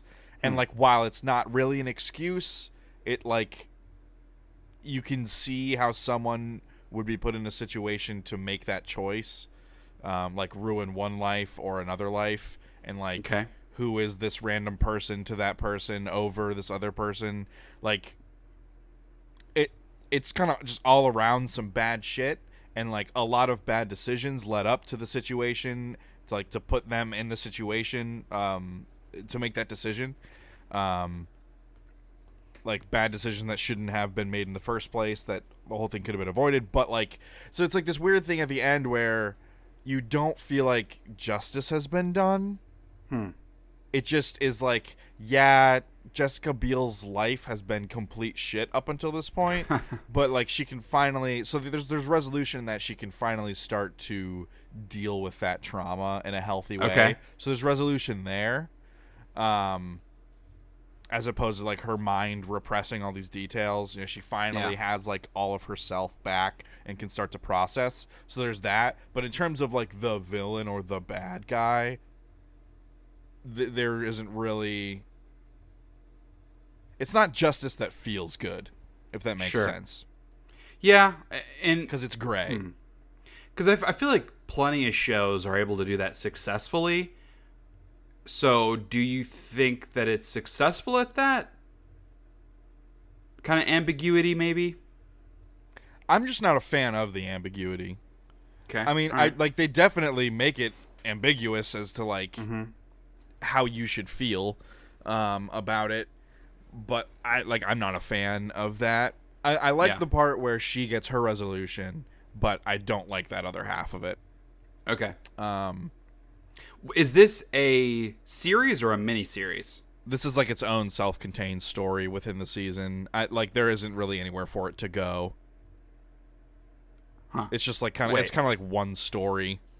So there will not be a season 2? No, I can't see how there would be, unless this is like a format where it would be a different cast, different story, a different story. Yeah. Yeah. So because Netflix does both, and like when they start a show, even if it is unsuccessful, even if it is bad, they give it a season 2. That's just kind of their platform, because a lot of shows will pick up in season 2, and that's just kind of like their plan for shows. But if it's only meant to be a mini series, one season, then obviously they wouldn't do that. Right. That seems like what it is. So would you recommend or no? Yeah, I think so. I think I would recommend it. Like those last couple of episodes, Jessica Biel gets better. I think she had, and maybe it was like a problem with direction or just the fact that she isn't very good. I don't know, but maybe she was having difficulty portraying the character who was not whole. Okay. But then as she started getting more pieces of herself out, her performance got better. If that makes sense. I can buy that. Yeah. Yeah, that's just, but the young Jessica Biel stuff never worked. But there's a decent supporting cast, and she does get better as it goes. So yeah, I would probably recommend it. There's some uncomfortable stuff in there, like we kind of touched on last episode, like some incestual stuff, and then like just a lot of it being sexual assault related. That may be triggering for some people or make people uncomfortable, so just know that going in. But yeah, they didn't deal with any of that stuff indelicately. Sure. I mean, it feels like an honest story, if that makes any sense. It's fiction, but it feels like an honest story. Yeah. Or maybe earnest is a better word. And then I have started watching Agents of S.H.I.E.L.D. Season 5. Where are you watching that? On Netflix. Did they just add it? Yes, I think so, recently. Well, then I know what I'm going to be watching soon. Yeah. Cool. Honestly, not a big fan of all the Kree stuff. I don't think they make the Kree out to be anything special. They're just like blue humans. Because the Kree are supposed to be these crazy warriors, but like regular people are beating the shit out of them. Like all the time. Like they're idiots. I don't know. It's weird. I'll have to see. Yeah, and so like I'm now in the second arc of that during that season. Okay. So like they had this big setting change where they're at this place, right? Where I think it was like a cliffhanger for last season where they're like in space in a prison, thing. So they're like there for the first half of the season, and then now they're not there, and that's all I'll say. So how like they're long because they have like 22 episode seasons. Sure. So there's like 2 arcs. They go through so much story in that show. It is crazy to me. Yeah. So much story. It's good though. Like I should say I enjoy it. Some of it is not great. Some of the writing is not great in the arcs, but I really enjoy watching that show. Yeah. Also, just public service announcement. Kara last night got a text from some number she didn't know that said, "Someone complimented you. See more on here." And had like a couple of links. And she was showing it to me and she accidentally clicked on it and it brought her to like some spammy website thing. Apparently, this is potentially a sex trafficking thing that they try to like ping your phone and like figure out where you are and track your phone. Dear Lord. For sex trafficking purposes. I don't have a confirmation on that. This is just an image that Kara shared with me that someone had reposted or reblogged or something with that caption on it. So if you get... Don't click that. Yeah, if you get a message that's like that, male or female, please do not click it. But Kara clicked it, so now she's freaking out, and I'm a little uncomfortable. So I'm going to make sure she calls Verizon to see if that kind of thing is even actually possible, which... Yeah. It's 2018, so I'm assuming it is. Why? Yeah. Why are people so terrible? Yep. Hey, maybe don't ever click on anything anyone sends you unless you know who they are. Don't go on the internet. Don't go out in public. Right. And don't stay in your house. Yeah, I was just going to say, don't stay in your house either. So, then the murderers know where you are. Exactly. So, just like ascend to a higher plane and exist solely in an incorporeal form, and then no one can touch you, except for potentially, the great eater of worlds who also exists on that plane. So then you have to like keep ascending to higher and higher planes. Absolutely. So grab some crystals, be like that football player. Right. Do some meditation. Do some ohms. But speaking of ascending to a higher plane, yes, I've been reading some Star Wars comics. That is the highest that plane. For a segue. That's just the shortcut to the highest plane. It's kind of a double meaning there, because it's like a higher plane because it's amazing, but also it's like a higher plane because it's space. Yeah. Working it from both angles. So I read Darth Vader trades 3 and 4, which is like the end of the Darth Vader comic. So this takes place before the first trade of Dr. Aphra, which seems obvious now. Did not know it when I read the first trade of Dr. Aphra. Oh. And now I know why I was confused in the first trade of Dr. Aphra. Of like, wait, Vader's hunting her? She was pretending to be dead? I don't remember this, but it's been a while, so maybe it did happen. It hadn't happened because I hadn't read it yet. So at least I know what's going on there. Yeah. I really like how Vader is written in that series. However, I think sometimes it pushes a little too far into him being like all-knowing, all-powerful, cannot do any wrong. Because when he's talking, like, dealing with the war arc on that planet where he's kind of like manipulating the queen that he put into power, right. All the like the people that are potentially going to kill Vader, like the chick with all the mind gadgets and the 2 dark Jedi brother and sister people, like the way that he's able to manipulate and defeat those people so easily, it takes a lot of the danger away is partially what it is. Yeah, a lot of those Darth Vader traits is just him being like the ultimate badass. Which I'm of 2 minds on that. The first mind is that's kind of how Vader was set up in the original trilogy as like the ultimate badass. He was what struck fear into people's hearts because people weren't necessarily afraid of the Emperor specifically. It was more so the Emperor by extension, like or because the Emperor like worked in the shadows. Right. Vader was kind of was like the figurehead. Yeah, exactly, kind of the face, and so this kind of like supports that. Right. Because and then like the other side of it is Anakin is such a whiny bitch. That and like Hayden Christensen is so bad that I have a hard time believing the badass Vader thing. Okay. But also like now this is like extra evidence that supports the badass Vader thing because I just have such a hard time believing that anybody would be afraid of freaking stupid angsty. I hate you. Exactly. Yeah. You've turned her against me. I will not let you take her from me. I can buy that. I guess it's more just it becomes a little narratively uninteresting when he's never in danger, So, but I really enjoy it. I like how the character's written. It just sometimes borders on I'm not as invested in what's going on because I know he's going to be fine. Yeah, but I do think having read some of Dr. Aphra that it also adds tension to that story because of how powerful they portray Vader. Right. And I also read trades 3 and 4 of Star Wars. So basically I'm like catching up on all these old Star Wars trades after I went through and did my cataloging. Yeah. So that I remembered the original, like the beginning of that the Star Wars comics, as being more of a story, or were they like random disparate issues? Because that's what I feel like it is now. Yeah, that's it's what like random been. stories. Yeah, I think it started that way too.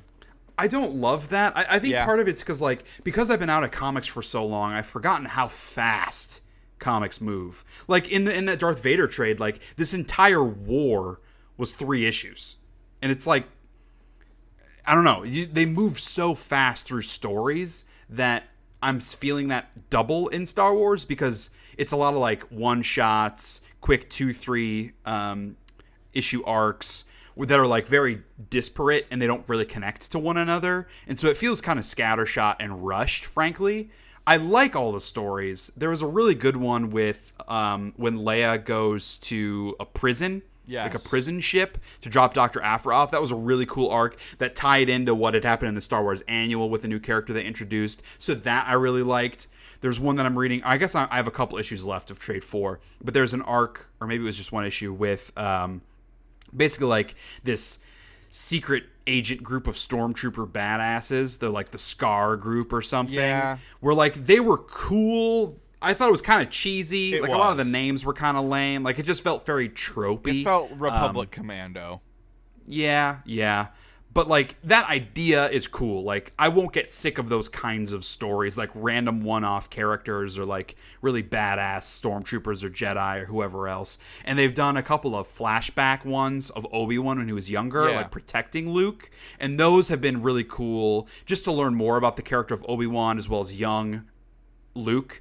But also the art in those is phenomenal. Like, it's very realistic art. Like, there's a big splash page of like 12-year-old Luke flying this like skyhopper, little mini spaceship, like low on the ground, and he's like yelling, and he has like this really intense crinkle in his nose. Like, the level of detail is fucking bonkers in those couple of issues. Yeah, they look really good. So I really like all of that, but again, because the art's always different, the writers are often different, the characters are focusing, the stories are different, it doesn't feel like I'm reading a Star Wars comic. It feels like I'm reading a bunch of random stories. Yeah, and I guess like that's why they're doing so many like character-focused things, like Lando and Poe and Leia and Han and all that stuff. Yeah. Like, because I guess like that's where they're getting their story. But it would be nice to have like this big narrative. Because we don't really have that right now. Like, what I would want is a larger, like you're saying, a larger narrative with our core Star Wars heroes between episodes 4 and 5, and that's the main focus. And then occasionally we'll get a random side story with this person or this person or this person. Right. But now it's like, we'll get a two issue arc of what's going on with Luke and Han, and then a one shot of this stormtrooper group, and then 2 flashback issues of this Obi-Wan story, and then we're back with Han, Luke, Leia, and a couple other Star Wars characters for 3 issues, and then we're back to this old Obi-Wan thing, and it's just like, it's confusing. It's jumping around times too, and so it's too hard to like piece things together and like come up with a coherent timeline, which is what was an issue with the old canon, is that it was all over the place and things were like overwriting each other, and this feels like it's already in danger of doing that again. Yep. Yeah.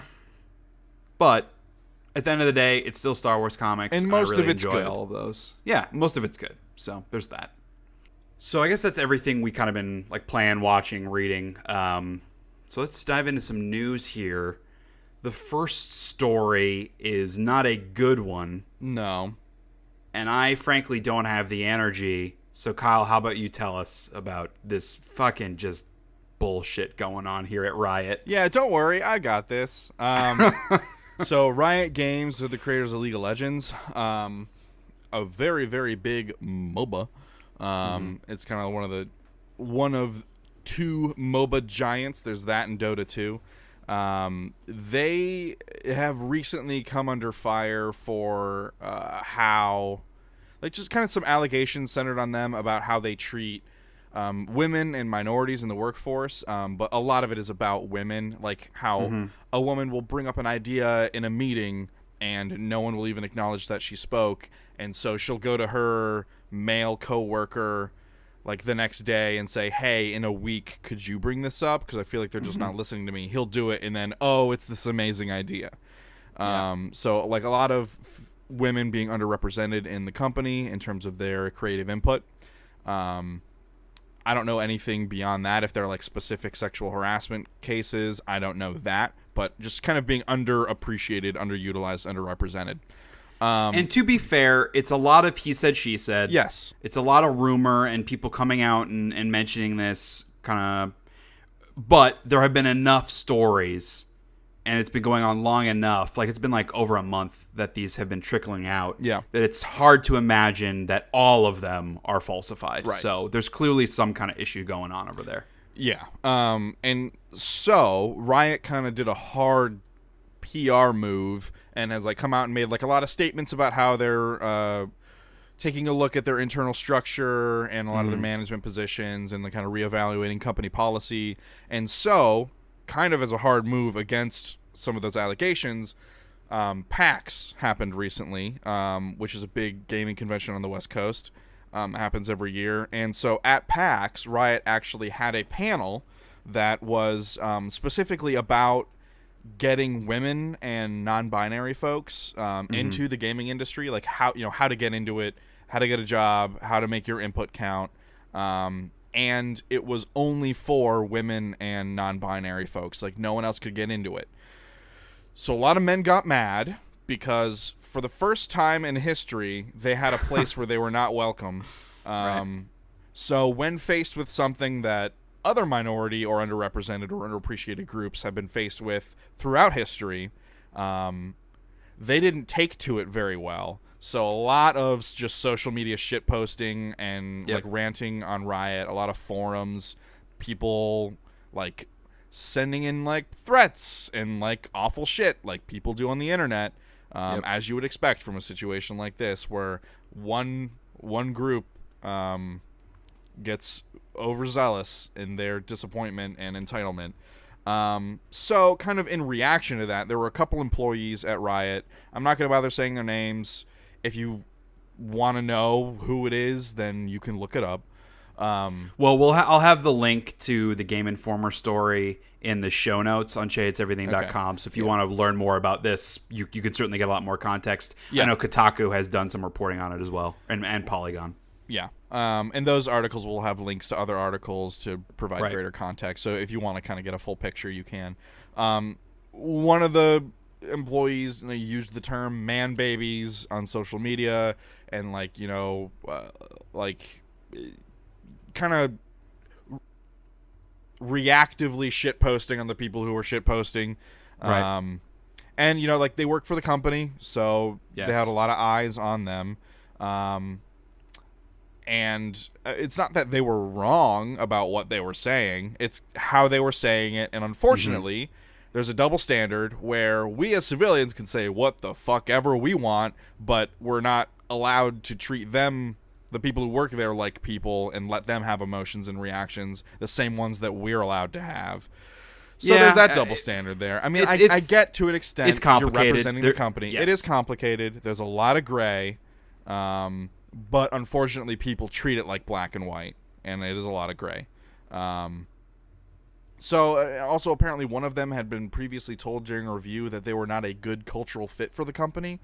So both of these guys were kind of known as outspoken critics of the company's kind of policies and stuff. As soon as the stuff started coming out, they were kind of coming out against that, and they work for the company, so I'm sure that did not reflect well on them come their reviews. And there's probably a good chance that in their employment contract they have like a non-disparagement clause, like you're not allowed to go out in public and say bad things about your employer. Whether or not you think that's fair, that should be allowed, that's an argument. But at the end of the day, if that kind of thing's in your employment contract, you fucking signed it, so you're responsible for maintaining those rules. Right. You can disagree with them, but if you sign the contract, I'm not saying there is a contract. I don't know that there was in this case, but I would imagine there is, because there is in the vast majority of positions. Right. And if that's in your contract, I mean, it's easy to say, oh, we'll just find another job. And that's not always really realistic. So what you should do is you should fight to have that removed from the contract, because that is kind of a fucked up. It's the company saying, hey, we get to get away with what we get away with. I don't know, man. I think At the end of the day, like, I'm not saying that these guys should have had to leave the company. Like, one of them got fired, and the other one, it's not clear whether or not he left or he got fired. Right. Obviously, what is happening over there are a lot of problems. It's good that they tried to course correct and have a thing that was specifically just for women and non-binary people that kind of promote that. I think that's a great idea. The fact that they got backlash because of it, fucking of course they did, because internet gaming dudes are the worst. But it kind of comes down to, like, even taking the employment part out of it, the whole idea of, like, sinking to their level. That's kind of what it comes down to for me. Like, these two guys, I get it. I get the frustration. But at the end of the day, you're sinking to their level. You're fighting fire with fire. And that's not how you're going to accomplish anything. Right. And that's where I think that kind of non-disparagement stuff comes into play. If you have problems with an organization, those need to be raised at the organization, and if they're not doing anything about it, you need to, one, find other employment in a place that respects you, which I know is harder said than done, but if you really believe in what you're saying, and that place of work is not maintaining what you think it needs to maintain, you should get out, because then otherwise you're not really standing behind your beliefs, or at least you're not doing it in the best. Like, what I'm trying to say is, like, going out and bitching about your employer on Twitter is going to get nothing done. That's what I'm trying to say. And that's what, at the end of the day, that's what these guys did. It sucks that's the position. I'm not saying they necessarily deserve to get fired. I don't know what else was going on with them. There's totally a potential that there were other bad things happening at the time, or they weren't a good cultural fit. But it's a complicated situation. That's the most that you can say about it. Right. At the end of the day, the core thing for me is about the negative culture going on over there, and that is being brought to light is a positive, and that at least they're talking the talk right now. We'll see if they continue to walk the walk, but it seems like they're trying to fix something. I don't know, why is this something they need to fix? Why was this ever a problem is a separate argument. Yeah. But it sucks. I don't even know what else to say about it. You and I think, are both on the same page in that it's important to give people and companies room to grow and learn and make changes. Right. Yes. Like, don't vilify for 1,000 years based off of something shitty that's happened. You know, like, allow room to grow. Riot is saying that the firing of the two employees was independent of the controversy, which I feel like that's bullshit. But again, we don't know. Right. We don't know. Well, and I think independent of the controversy might be different. Like, it might have something to do with what they said on Twitter. It's not like the topic. Sure. But it's the way that they handled themselves, and that is separate than the controversy. Because that could be about anything. At the end of the day, they're talking shit about their employer on Twitter. Like, be an adult. Like, why would you do that? Like, everyone gets fired for that. That happens all the time. Not just in, like, public-facing things. Like, in reality. Like, someone that works at fucking Barnes & Noble that goes and bitches about their boss on Twitter. They're going to get fired because they're going to get caught. Stop being a fucking idiot. If you hate your job, if you hate who you work for, do something about it. Posting on Twitter is not doing anything about it. But it's easy, and it makes you feel good in the moment, and that's all we care about. Right. So there was that little shitty bit of shit. Yeah. And it's complicated, man, because honestly, a lot of this kind of stuff I don't like to talk about on the podcast just because, like, we can't do anything about it. Sure. And it sucks. But sometimes, and in this case, I think it is important to show support where we can with this, our small little audience, to at least get out there and bring attention to it and show support for the people that are struggling through these things. Right. As two straight white men, it is important to be a supportive voice. Yeah, we have the ability. Yes. We have the privilege to be able to talk about this stuff in an open way. So right. When we don't get it. We don't face the same struggles. We don't know what that is like. So all we can do is help bring attention to the problems, right, and be a supportive voice for it. Yeah. Okay. A positive is that that PAX panel, that is a positive thing that happened. Yes, 100%. Regardless of how you feel about being excluded, if you are a cisgendered male, and you're disappointed that you were excluded, you also can't say that it wasn't good for this group of marginalized people. Like, right. If you say that, you're wrong. You're just objectively wrong. Like, and it may not have been good for you, but it was good for someone, and it was good for some people who don't get the same options that you do. So just be happy for them. And it's not like it was bad for the people that couldn't go. Like, yes, would it be great for them to also be able to go and listen and learn? Sure, but they wanted to create that safe environment where only people that are on the same page, that deal with the same issues, have a forum to discuss those issues. Right. There's nothing wrong with that.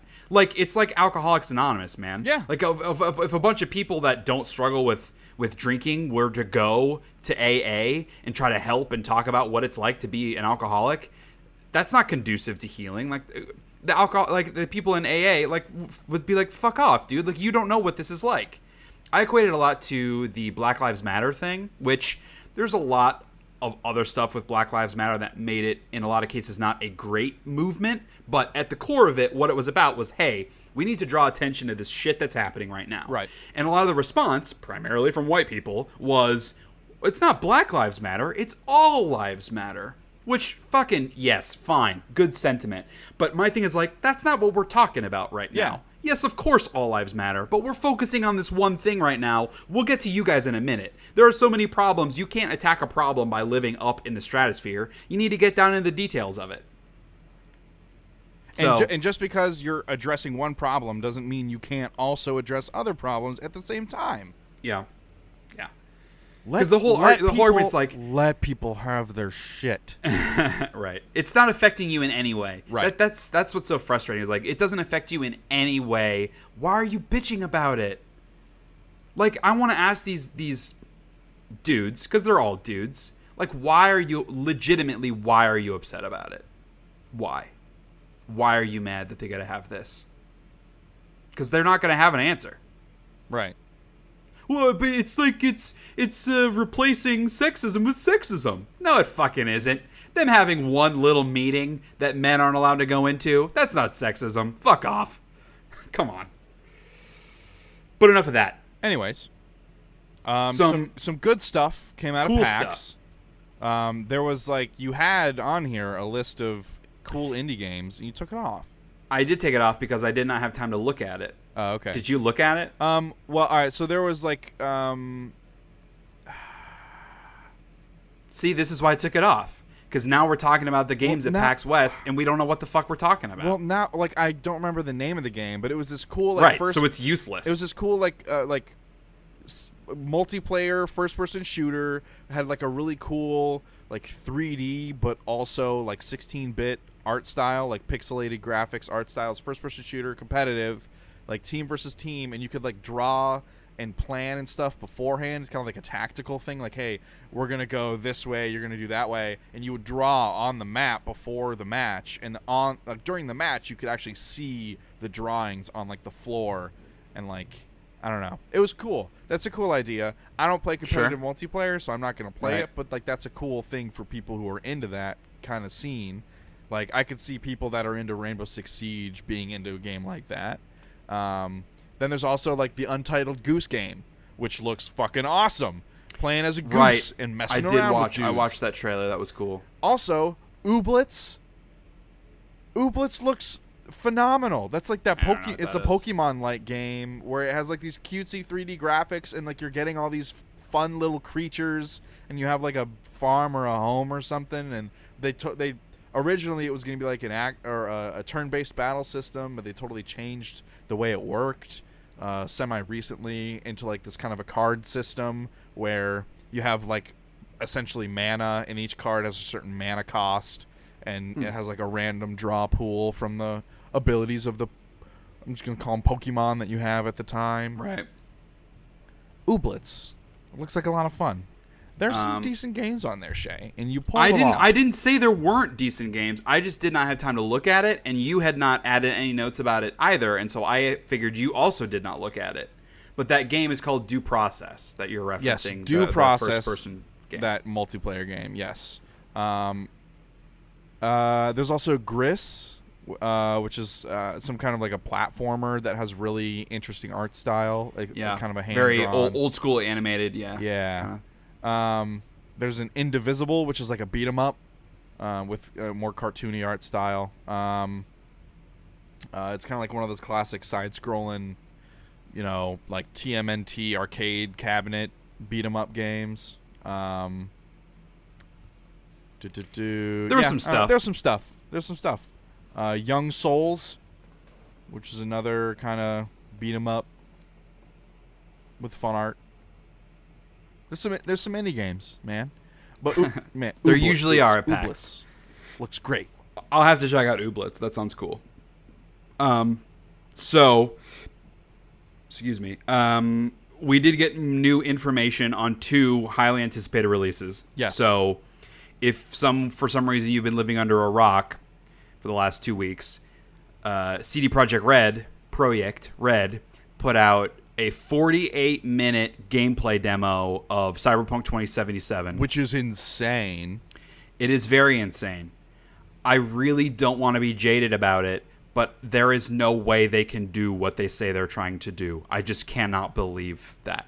The level of intricacy and choice, how many different ways you can accomplish goals, I just don't know how you can build something like that. But look what they did with Witcher 3. I mean, a lot of that, like, there were elements of that. No, but, like, I can see how they would get from Witcher 3 to this. I can also see that. It's just the scalability of it. Sure. This was a 48-minute demo, and the pitch was like, this is a side quest.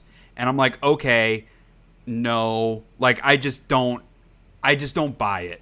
And it's not nothing against them. I just don't. The side quests in Witcher 3 were some of the best parts of it. But that's not my point. It had amazing writing, and they were pretty lengthy, too. Yes, it's not about the length. It's not about the quality. It's not about the writing. It's about the different ways that you could go about accomplishing that goal. It's like near infinite ways that you could finish that quest. And my point about it being a side quest is there will be dozens of those, plus dozens of main story quests. I don't see how you can have all of those dots tied with all of the red strings and have it be a cohesive thing that won't break. That's what I'm saying. It has nothing to do with the ambition or the writing or the quality of their previous games. I just don't see how structurally you can do that without it breaking. Because, like, the Bethesda games, they're as close as any other game is to doing that kind of thing, that emergent gameplay. And those games break all the time. This is taking that concept times a billion. How is it going to work? That's all I'm coming from. It's not that I'm not excited. That demo was fucking crazy. Like, the destructibility in the environments, the different guns. I love all the, like, modding that you do to your body. All that shit is so fucking rad. It's just like the behind the scenes structure of the game. I just don't believe that is possible to do. We'll see. Obviously, bro, it's 2018. I have faith. Well, the game's not coming out until like 2021, so yeah, maybe by then. I mean, it's gonna. But in like even like graphically, like in that destructibility, like all of those little side things that you can go do, I just don't believe that you can have a whole game. Like, that's thousands and thousands of hours of content. I just don't believe that you can make that and have it ever come out, because it's gonna be fucking Star Citizen. Like, if that's really what they're trying to do, I don't know. I'm trying not to be jaded about it. It looks amazing. I just can't buy it yet. I can't buy it yet. Well, yeah, it's not out.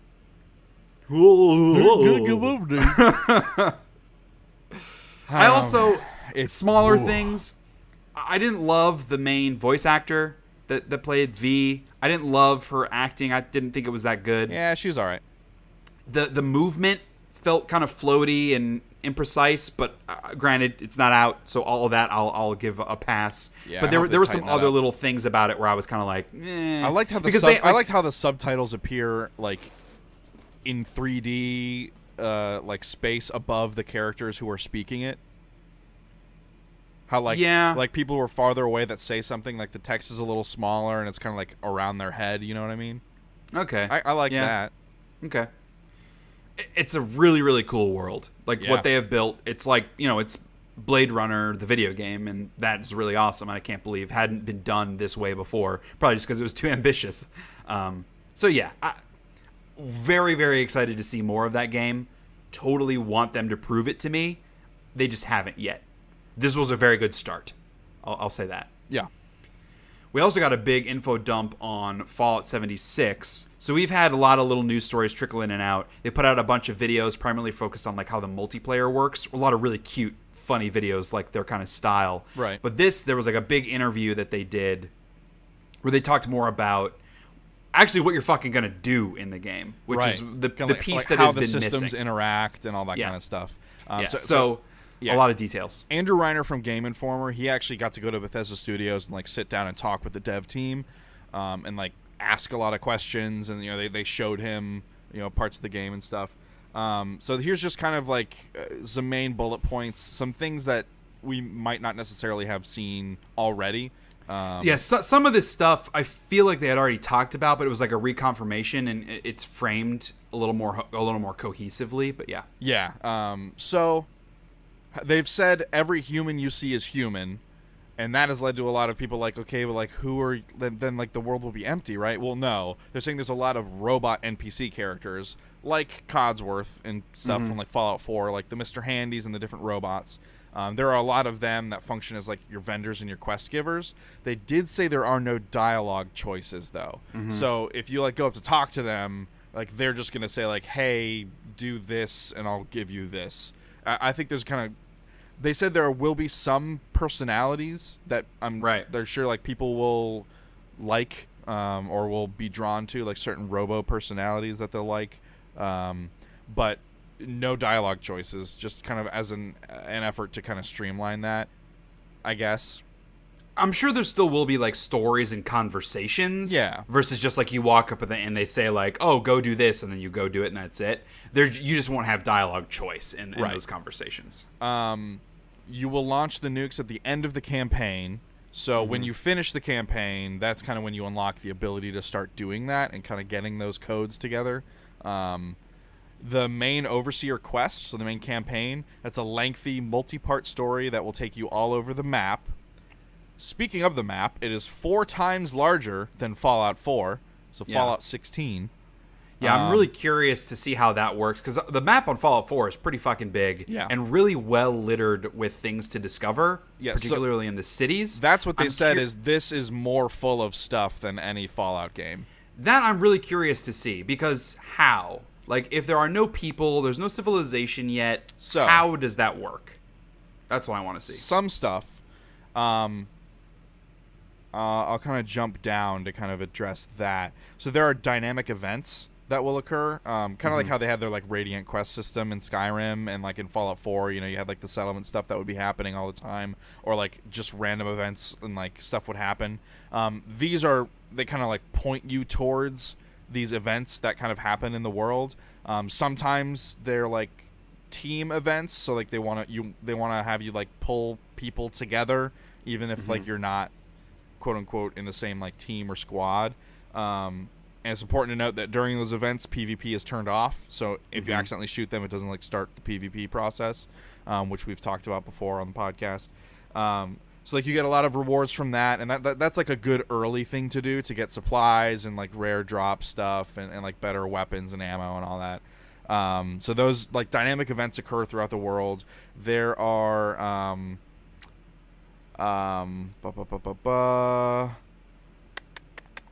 did I put a bit on that? No. So there are like resource pockets where like if you were to build your settlement there, you could tap into that resource and it kind of like generates that resource for you. So like, oh, there's like a pocket of aluminum here. I'm going to build my base here, spend some time like letting a thing mine it, and I'll come back. Like I'll go out and quest, get junk, come back, and then I'll pack up and go to a next resource point. There are also like these little shelters that have supplies in them that you and your friends can hold for a little while, and it'll get attacked by waves of enemies, but you're getting good stuff. And like other people from around the map are going to be looking for those too, so kind of compete for them. They're not necessarily meant for you to be there long term. They're there for you to kind of like do a wave based run on this thing where enemies are attacking and you're getting stuff.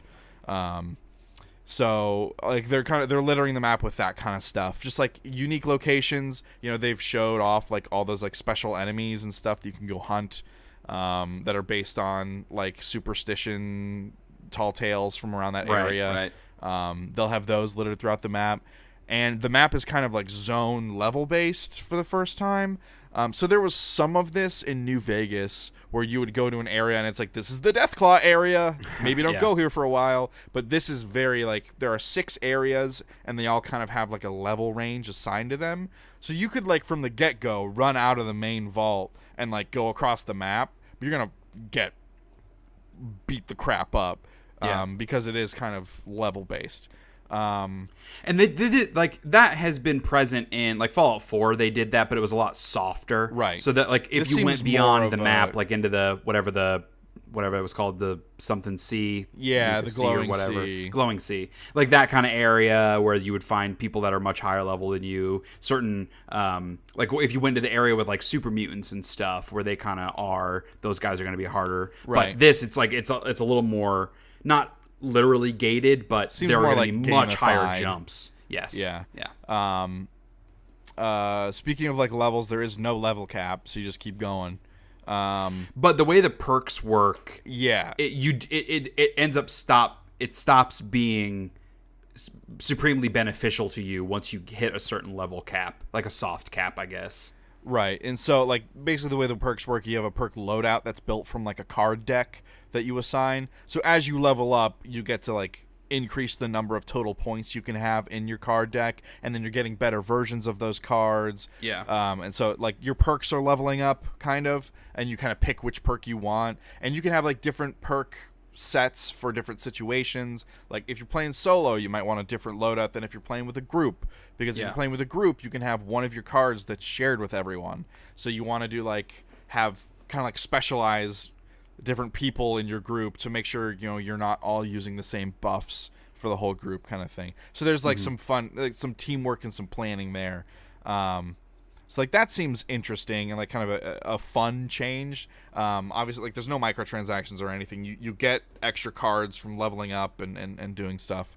There's a photo mode for your player ID badge because people care about that kind of stuff. Also, private servers are not available at launch. So that's the wording they're using. So it's implied they will come later. And which is when you'd probably be able to mod and that kind of thing. Correct, yeah. But obviously they want to make sure the game works before they let you break it. And then like there was kind of an allusion to maybe some factions that allow larger player or groups of players down the road maybe. Because right now it's going to be limited to 4-player teams. So maybe there's some sort of like a clan or faction system that they're planning on implementing, which could be interesting. And speaking of that, they did reiterate that there aren't going to be that many people on a server at a time. Right. Like on an instance, which lends credence to the whole, like, if you want to play this thing by yourself, you can. Yeah, and that was a good heavy chance, focus on this particular article. There's a good chance, like, you will never run across another player because the space is so large. And, like, I think it's like 24 players max per server. Yeah. And so if the map is 4 times the size of Fallout 4 and there are only 23 other human beings there, there's a decent chance you're never going to see someone unless you try to seek them out. Yeah. Which is cool. And, like, odds are you're going to find people by hearing their gunshots. And then you can kind of choose, hey, do I want to go over there near that person where those gunshots are coming from, or do I want to try and head away from that because I don't want to deal with people? And then they have their whole kind of their intricate PvP setup. There's also kind of like a survival progressions. Like once you get your base built up and you have like hunger and thirst taken care of, like it's not a problem anymore. That's when you should be kind of at a level to where you can go to new areas that are going to have like toxic air or radiation. So you're going to have to start, building Managing and progressing that, through. So it has kind of a survival progression like a lot of those games tend to have, which is good for me because I like that kind of stuff. Also, kind of a final note, your settlement disappears from the game world when you log off, so people can't grief your settlement while you're logged off, which is good. They did say they kind of had a group of like 12 people who they weren't all in the same party because you can only have a group of 4. But like when they were testing it, they had a group of 12 people that all built their settlements next to each other and made kind of like this big like ramshackle city. But But like obviously when someone logs off, their stuff isn't there anymore. So Right. it was kind of like, hey, we all need to be on so we can determine where our stuff is and where our plots are, and then no one build there kind of when you're off. But like that kind of an idea of like building a community like that sounds fun. Sounds kind of it's like, I mean, it feels a little Minecrafty. Yeah. Except for the fact that your stuff goes away when you log off, which I Right. get why they did it that way, but that kind of takes away some of that community feeling because you Yeah. can't enjoy other people's things unless they're on with you. Right. But if you're primarily going to be playing with the core group of friends, you'll always be online at the same time anyway. It won't really affect you as much. Right. And you know who knows, when private servers come, I'm sure someone will find a way to make it Right. so that, your stuff stays on. Yeah, and if it's a private server, you can control who's on there, so you know Right. you're not going to have any trolls that'll Exactly. break your stuff. Yeah.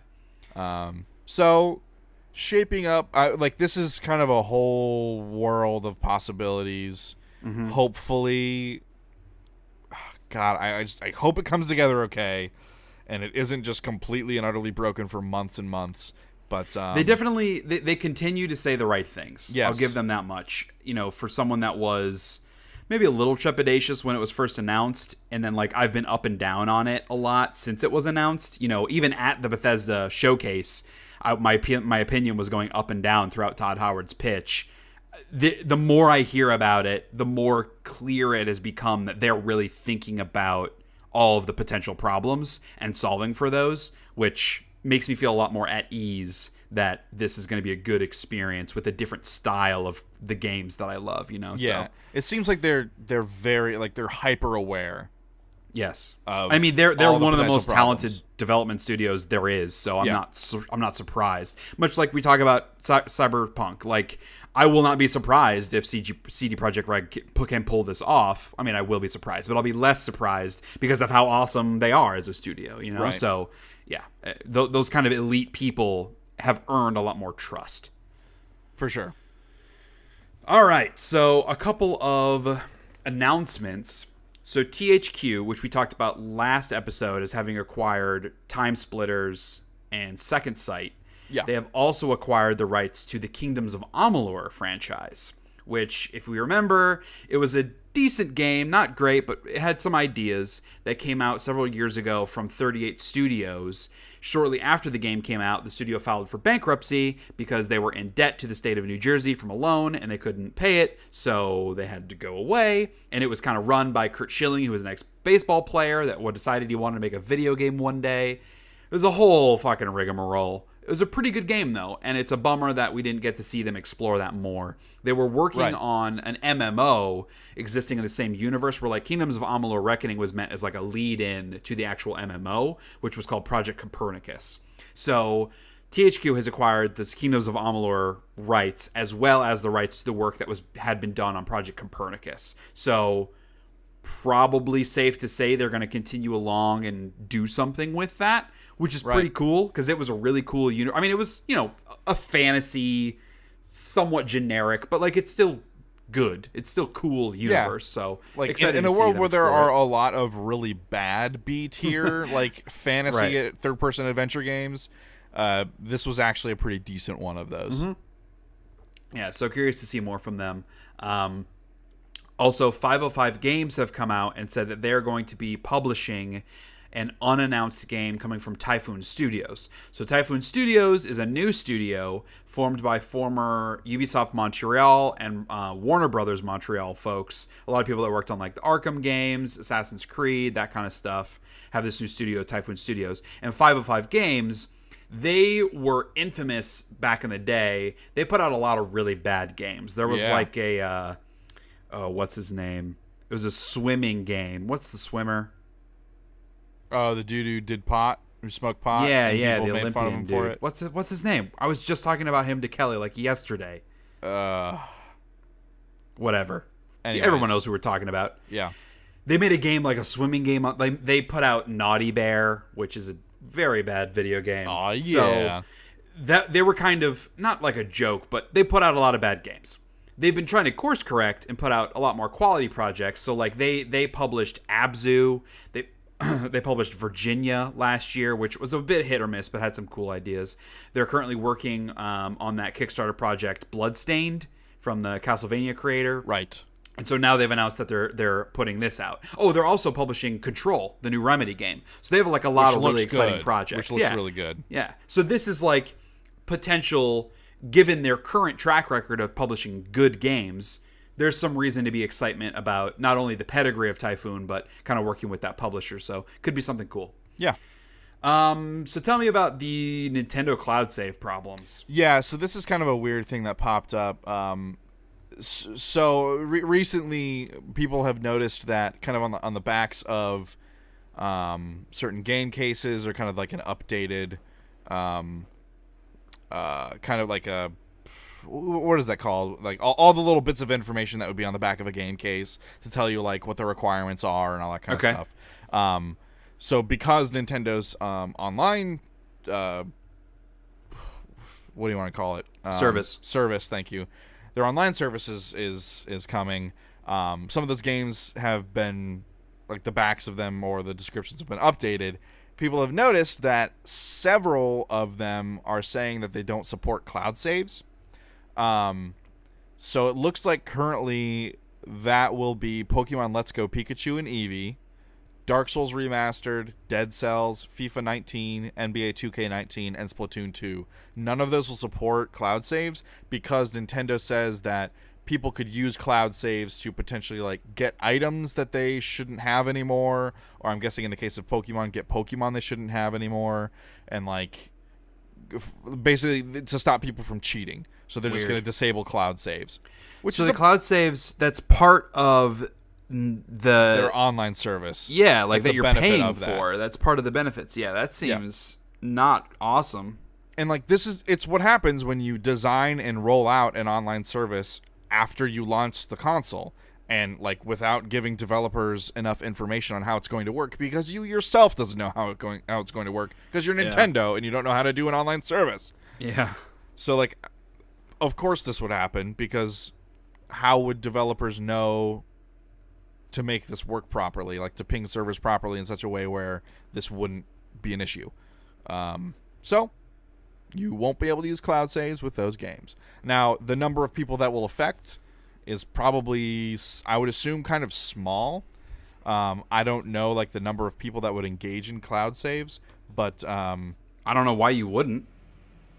Yeah, I like just as a way of backing up your stuff. Yeah. I mean, that's why people do it with their PlayStation stuff. And with Switch, it's even better, because then you're bringing your thing over to your friend's house, like, and you don't the hard drive is not that large on the actual tablet itself. So that seems like an even bigger benefit for a Switch than it would be a PS4.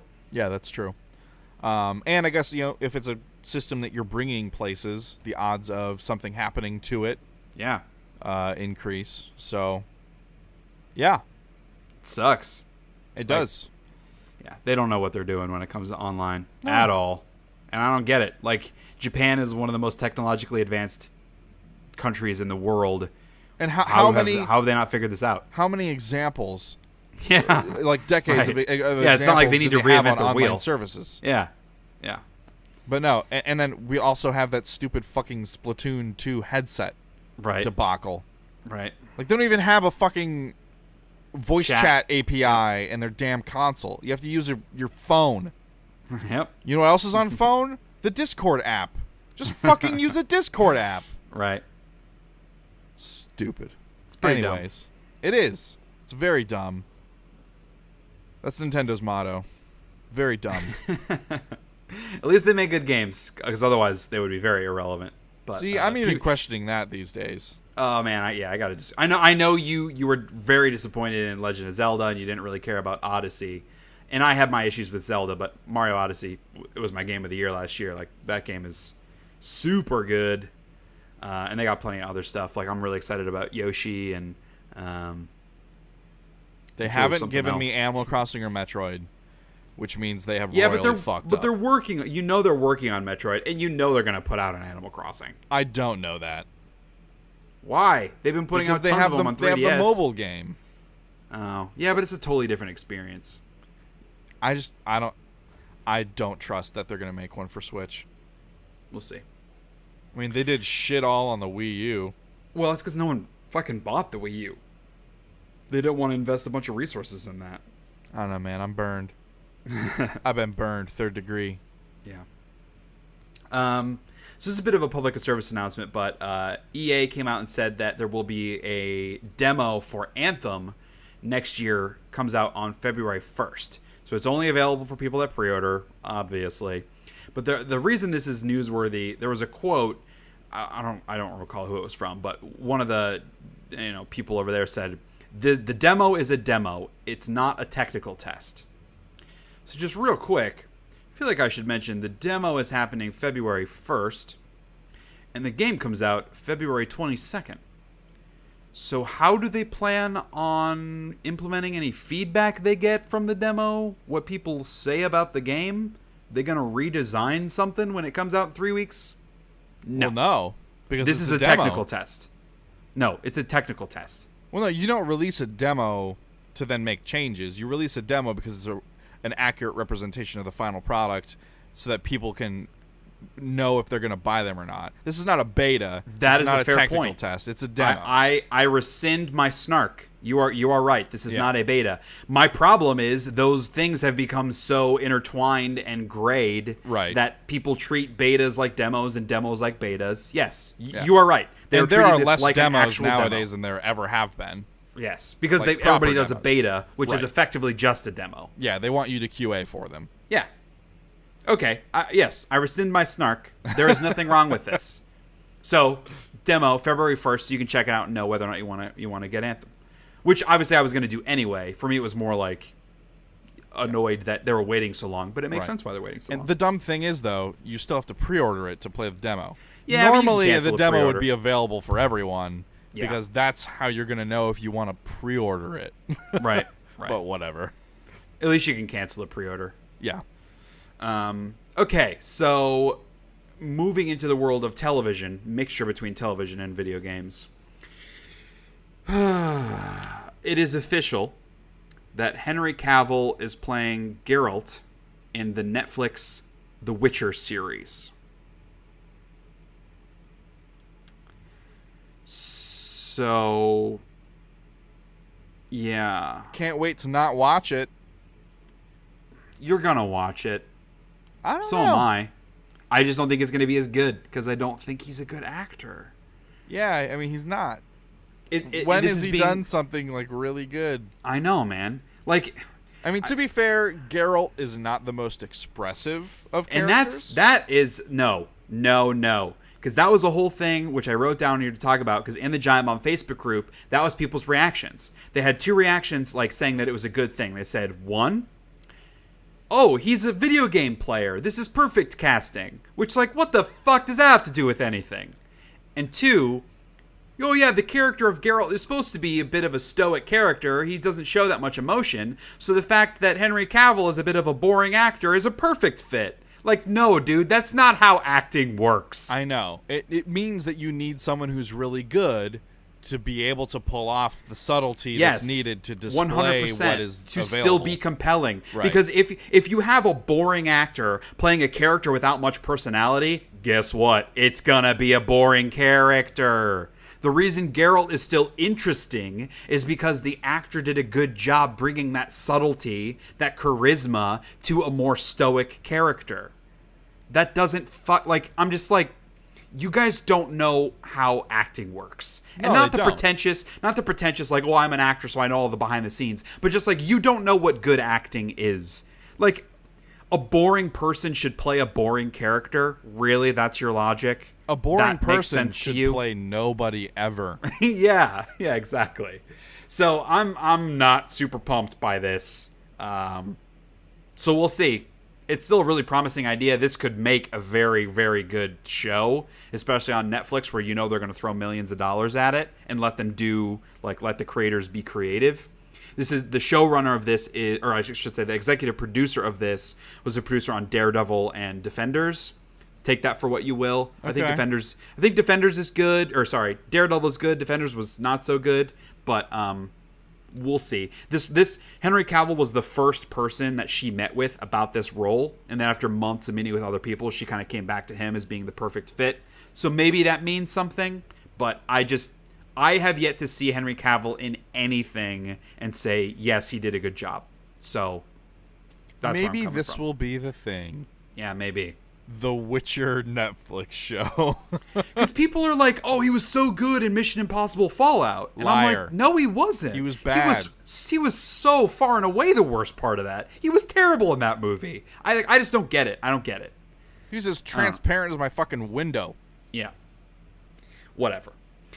Finally, we got a teaser trailer for Season 6, the final season of House of Cards. So I know, Kyle, you don't have an opinion on this, but I wanted to bring it up because this is very interesting from a behind-the-scenes perspective. So we talked about all the shit that went down with Kevin Spacey about a long time ago. There are all these sexual harassment allegations with underage boys, bad stuff. And so he got fired from a lot of productions. He got fired from House of Cards.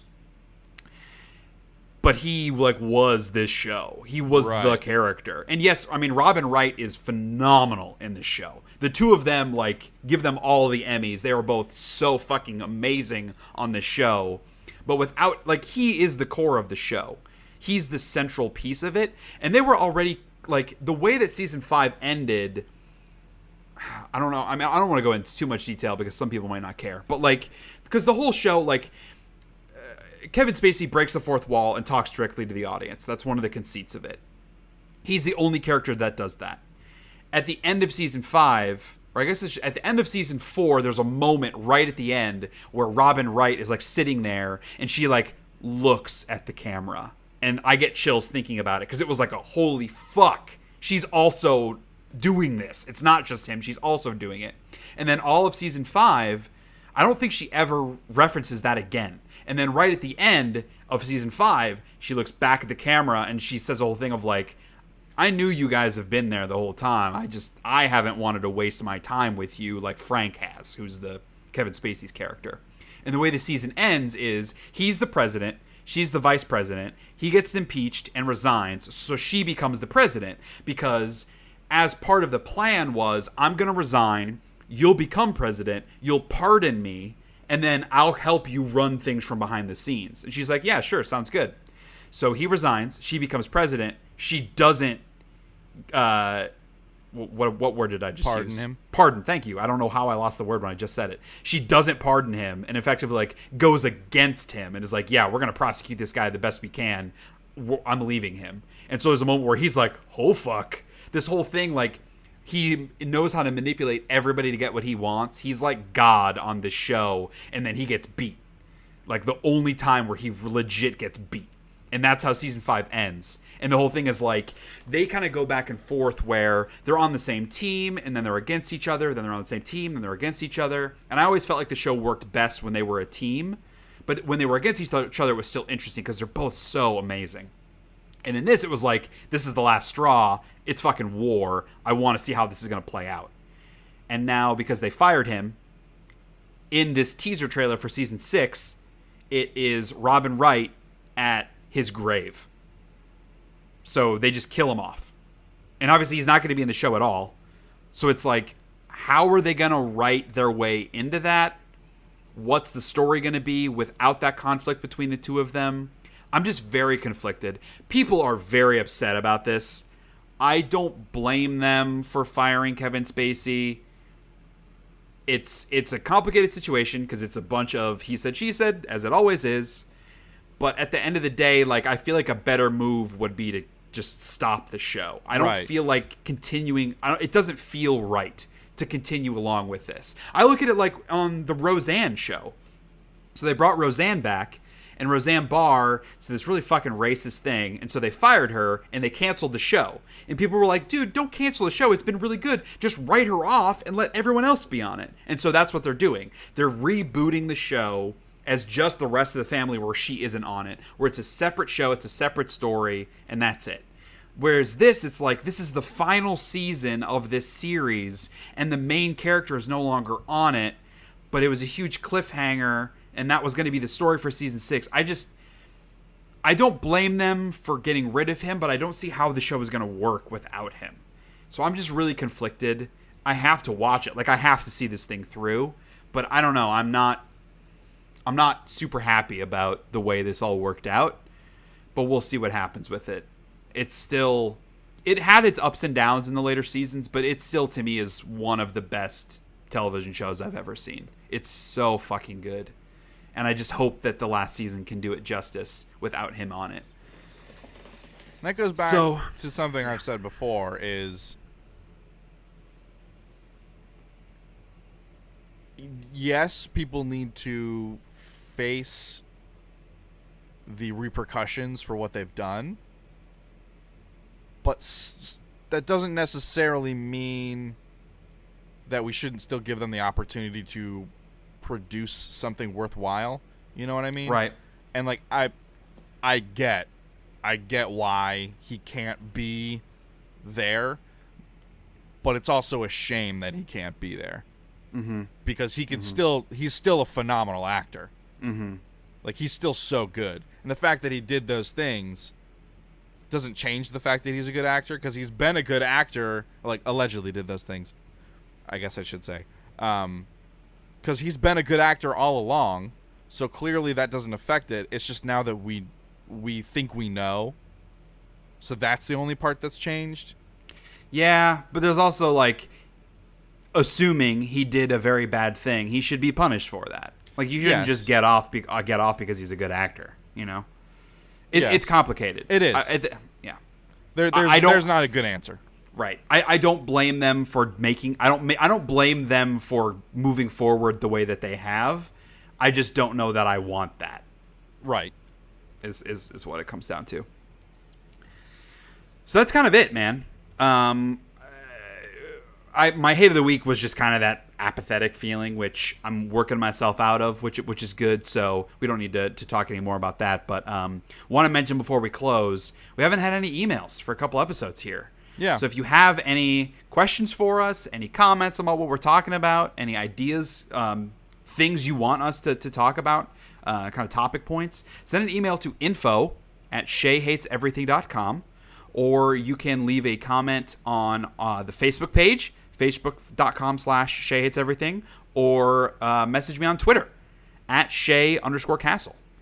And we will fucking talk about that, because that's what we do for 2.5 hours every other week. It's talk about everything. So do that. And as always, we will close the episode with something we don't hate. So I'll say that I don't hate being excited for a video game again. I've been feeling like new stuff has been coming out, like even Guacamelee 2. I really wanted to be into it, and yet I have it, and I'm not super motivated to play it. But Spider-Man, diving into it, I want to play Spider-Man. So I'm glad to have that game that I can kind of anchor myself on again. That's good.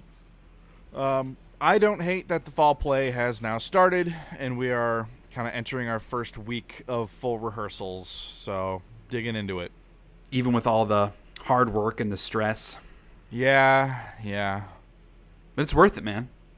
It is. I always you feel... gotta suffer for your art. I always feel worth it afterwards. Never in the process of it. So I'm trying to focus... That's all that goes. I know. Yeah. I'm trying to focus on the afterward. Yeah, absolutely. It's like you don't practice for the sake of practice. You practice so that the eventual outcome is what you want it to be. Right. Real quick closing note. Yeah. I don't want to leave the podcast with the listeners having the impression that I think Kevin Spacey being on House of Cards is more important than what his alleged victims went through. Sure. Obviously, that is not what I mean. I always wish that there's a way for people who do bad things to still do good. 100%. Yes. It is a... Like, they need to be punished for it, but they don't need to be punished eternally for it. Correct. Yeah. I'm with you on that. As long as they acquiesce, like as long as they admit they did something wrong and ask for forgiveness, then they should be granted that forgiveness after they prove that they have been able to move on from it. Someone that doesn't acknowledge that they did anything wrong gets no pity from me. Correct. Right. They should be given the opportunity to make amends for the bad things they did. Yes. For sure. Cool. All right, well, that's going to do it for this podcast, everybody. So thanks for listening. Kyle, as always, thank you for joining. Yeah. And we will be back in 2 weeks for another episode of the Shea Hates Everything podcast. Peace out.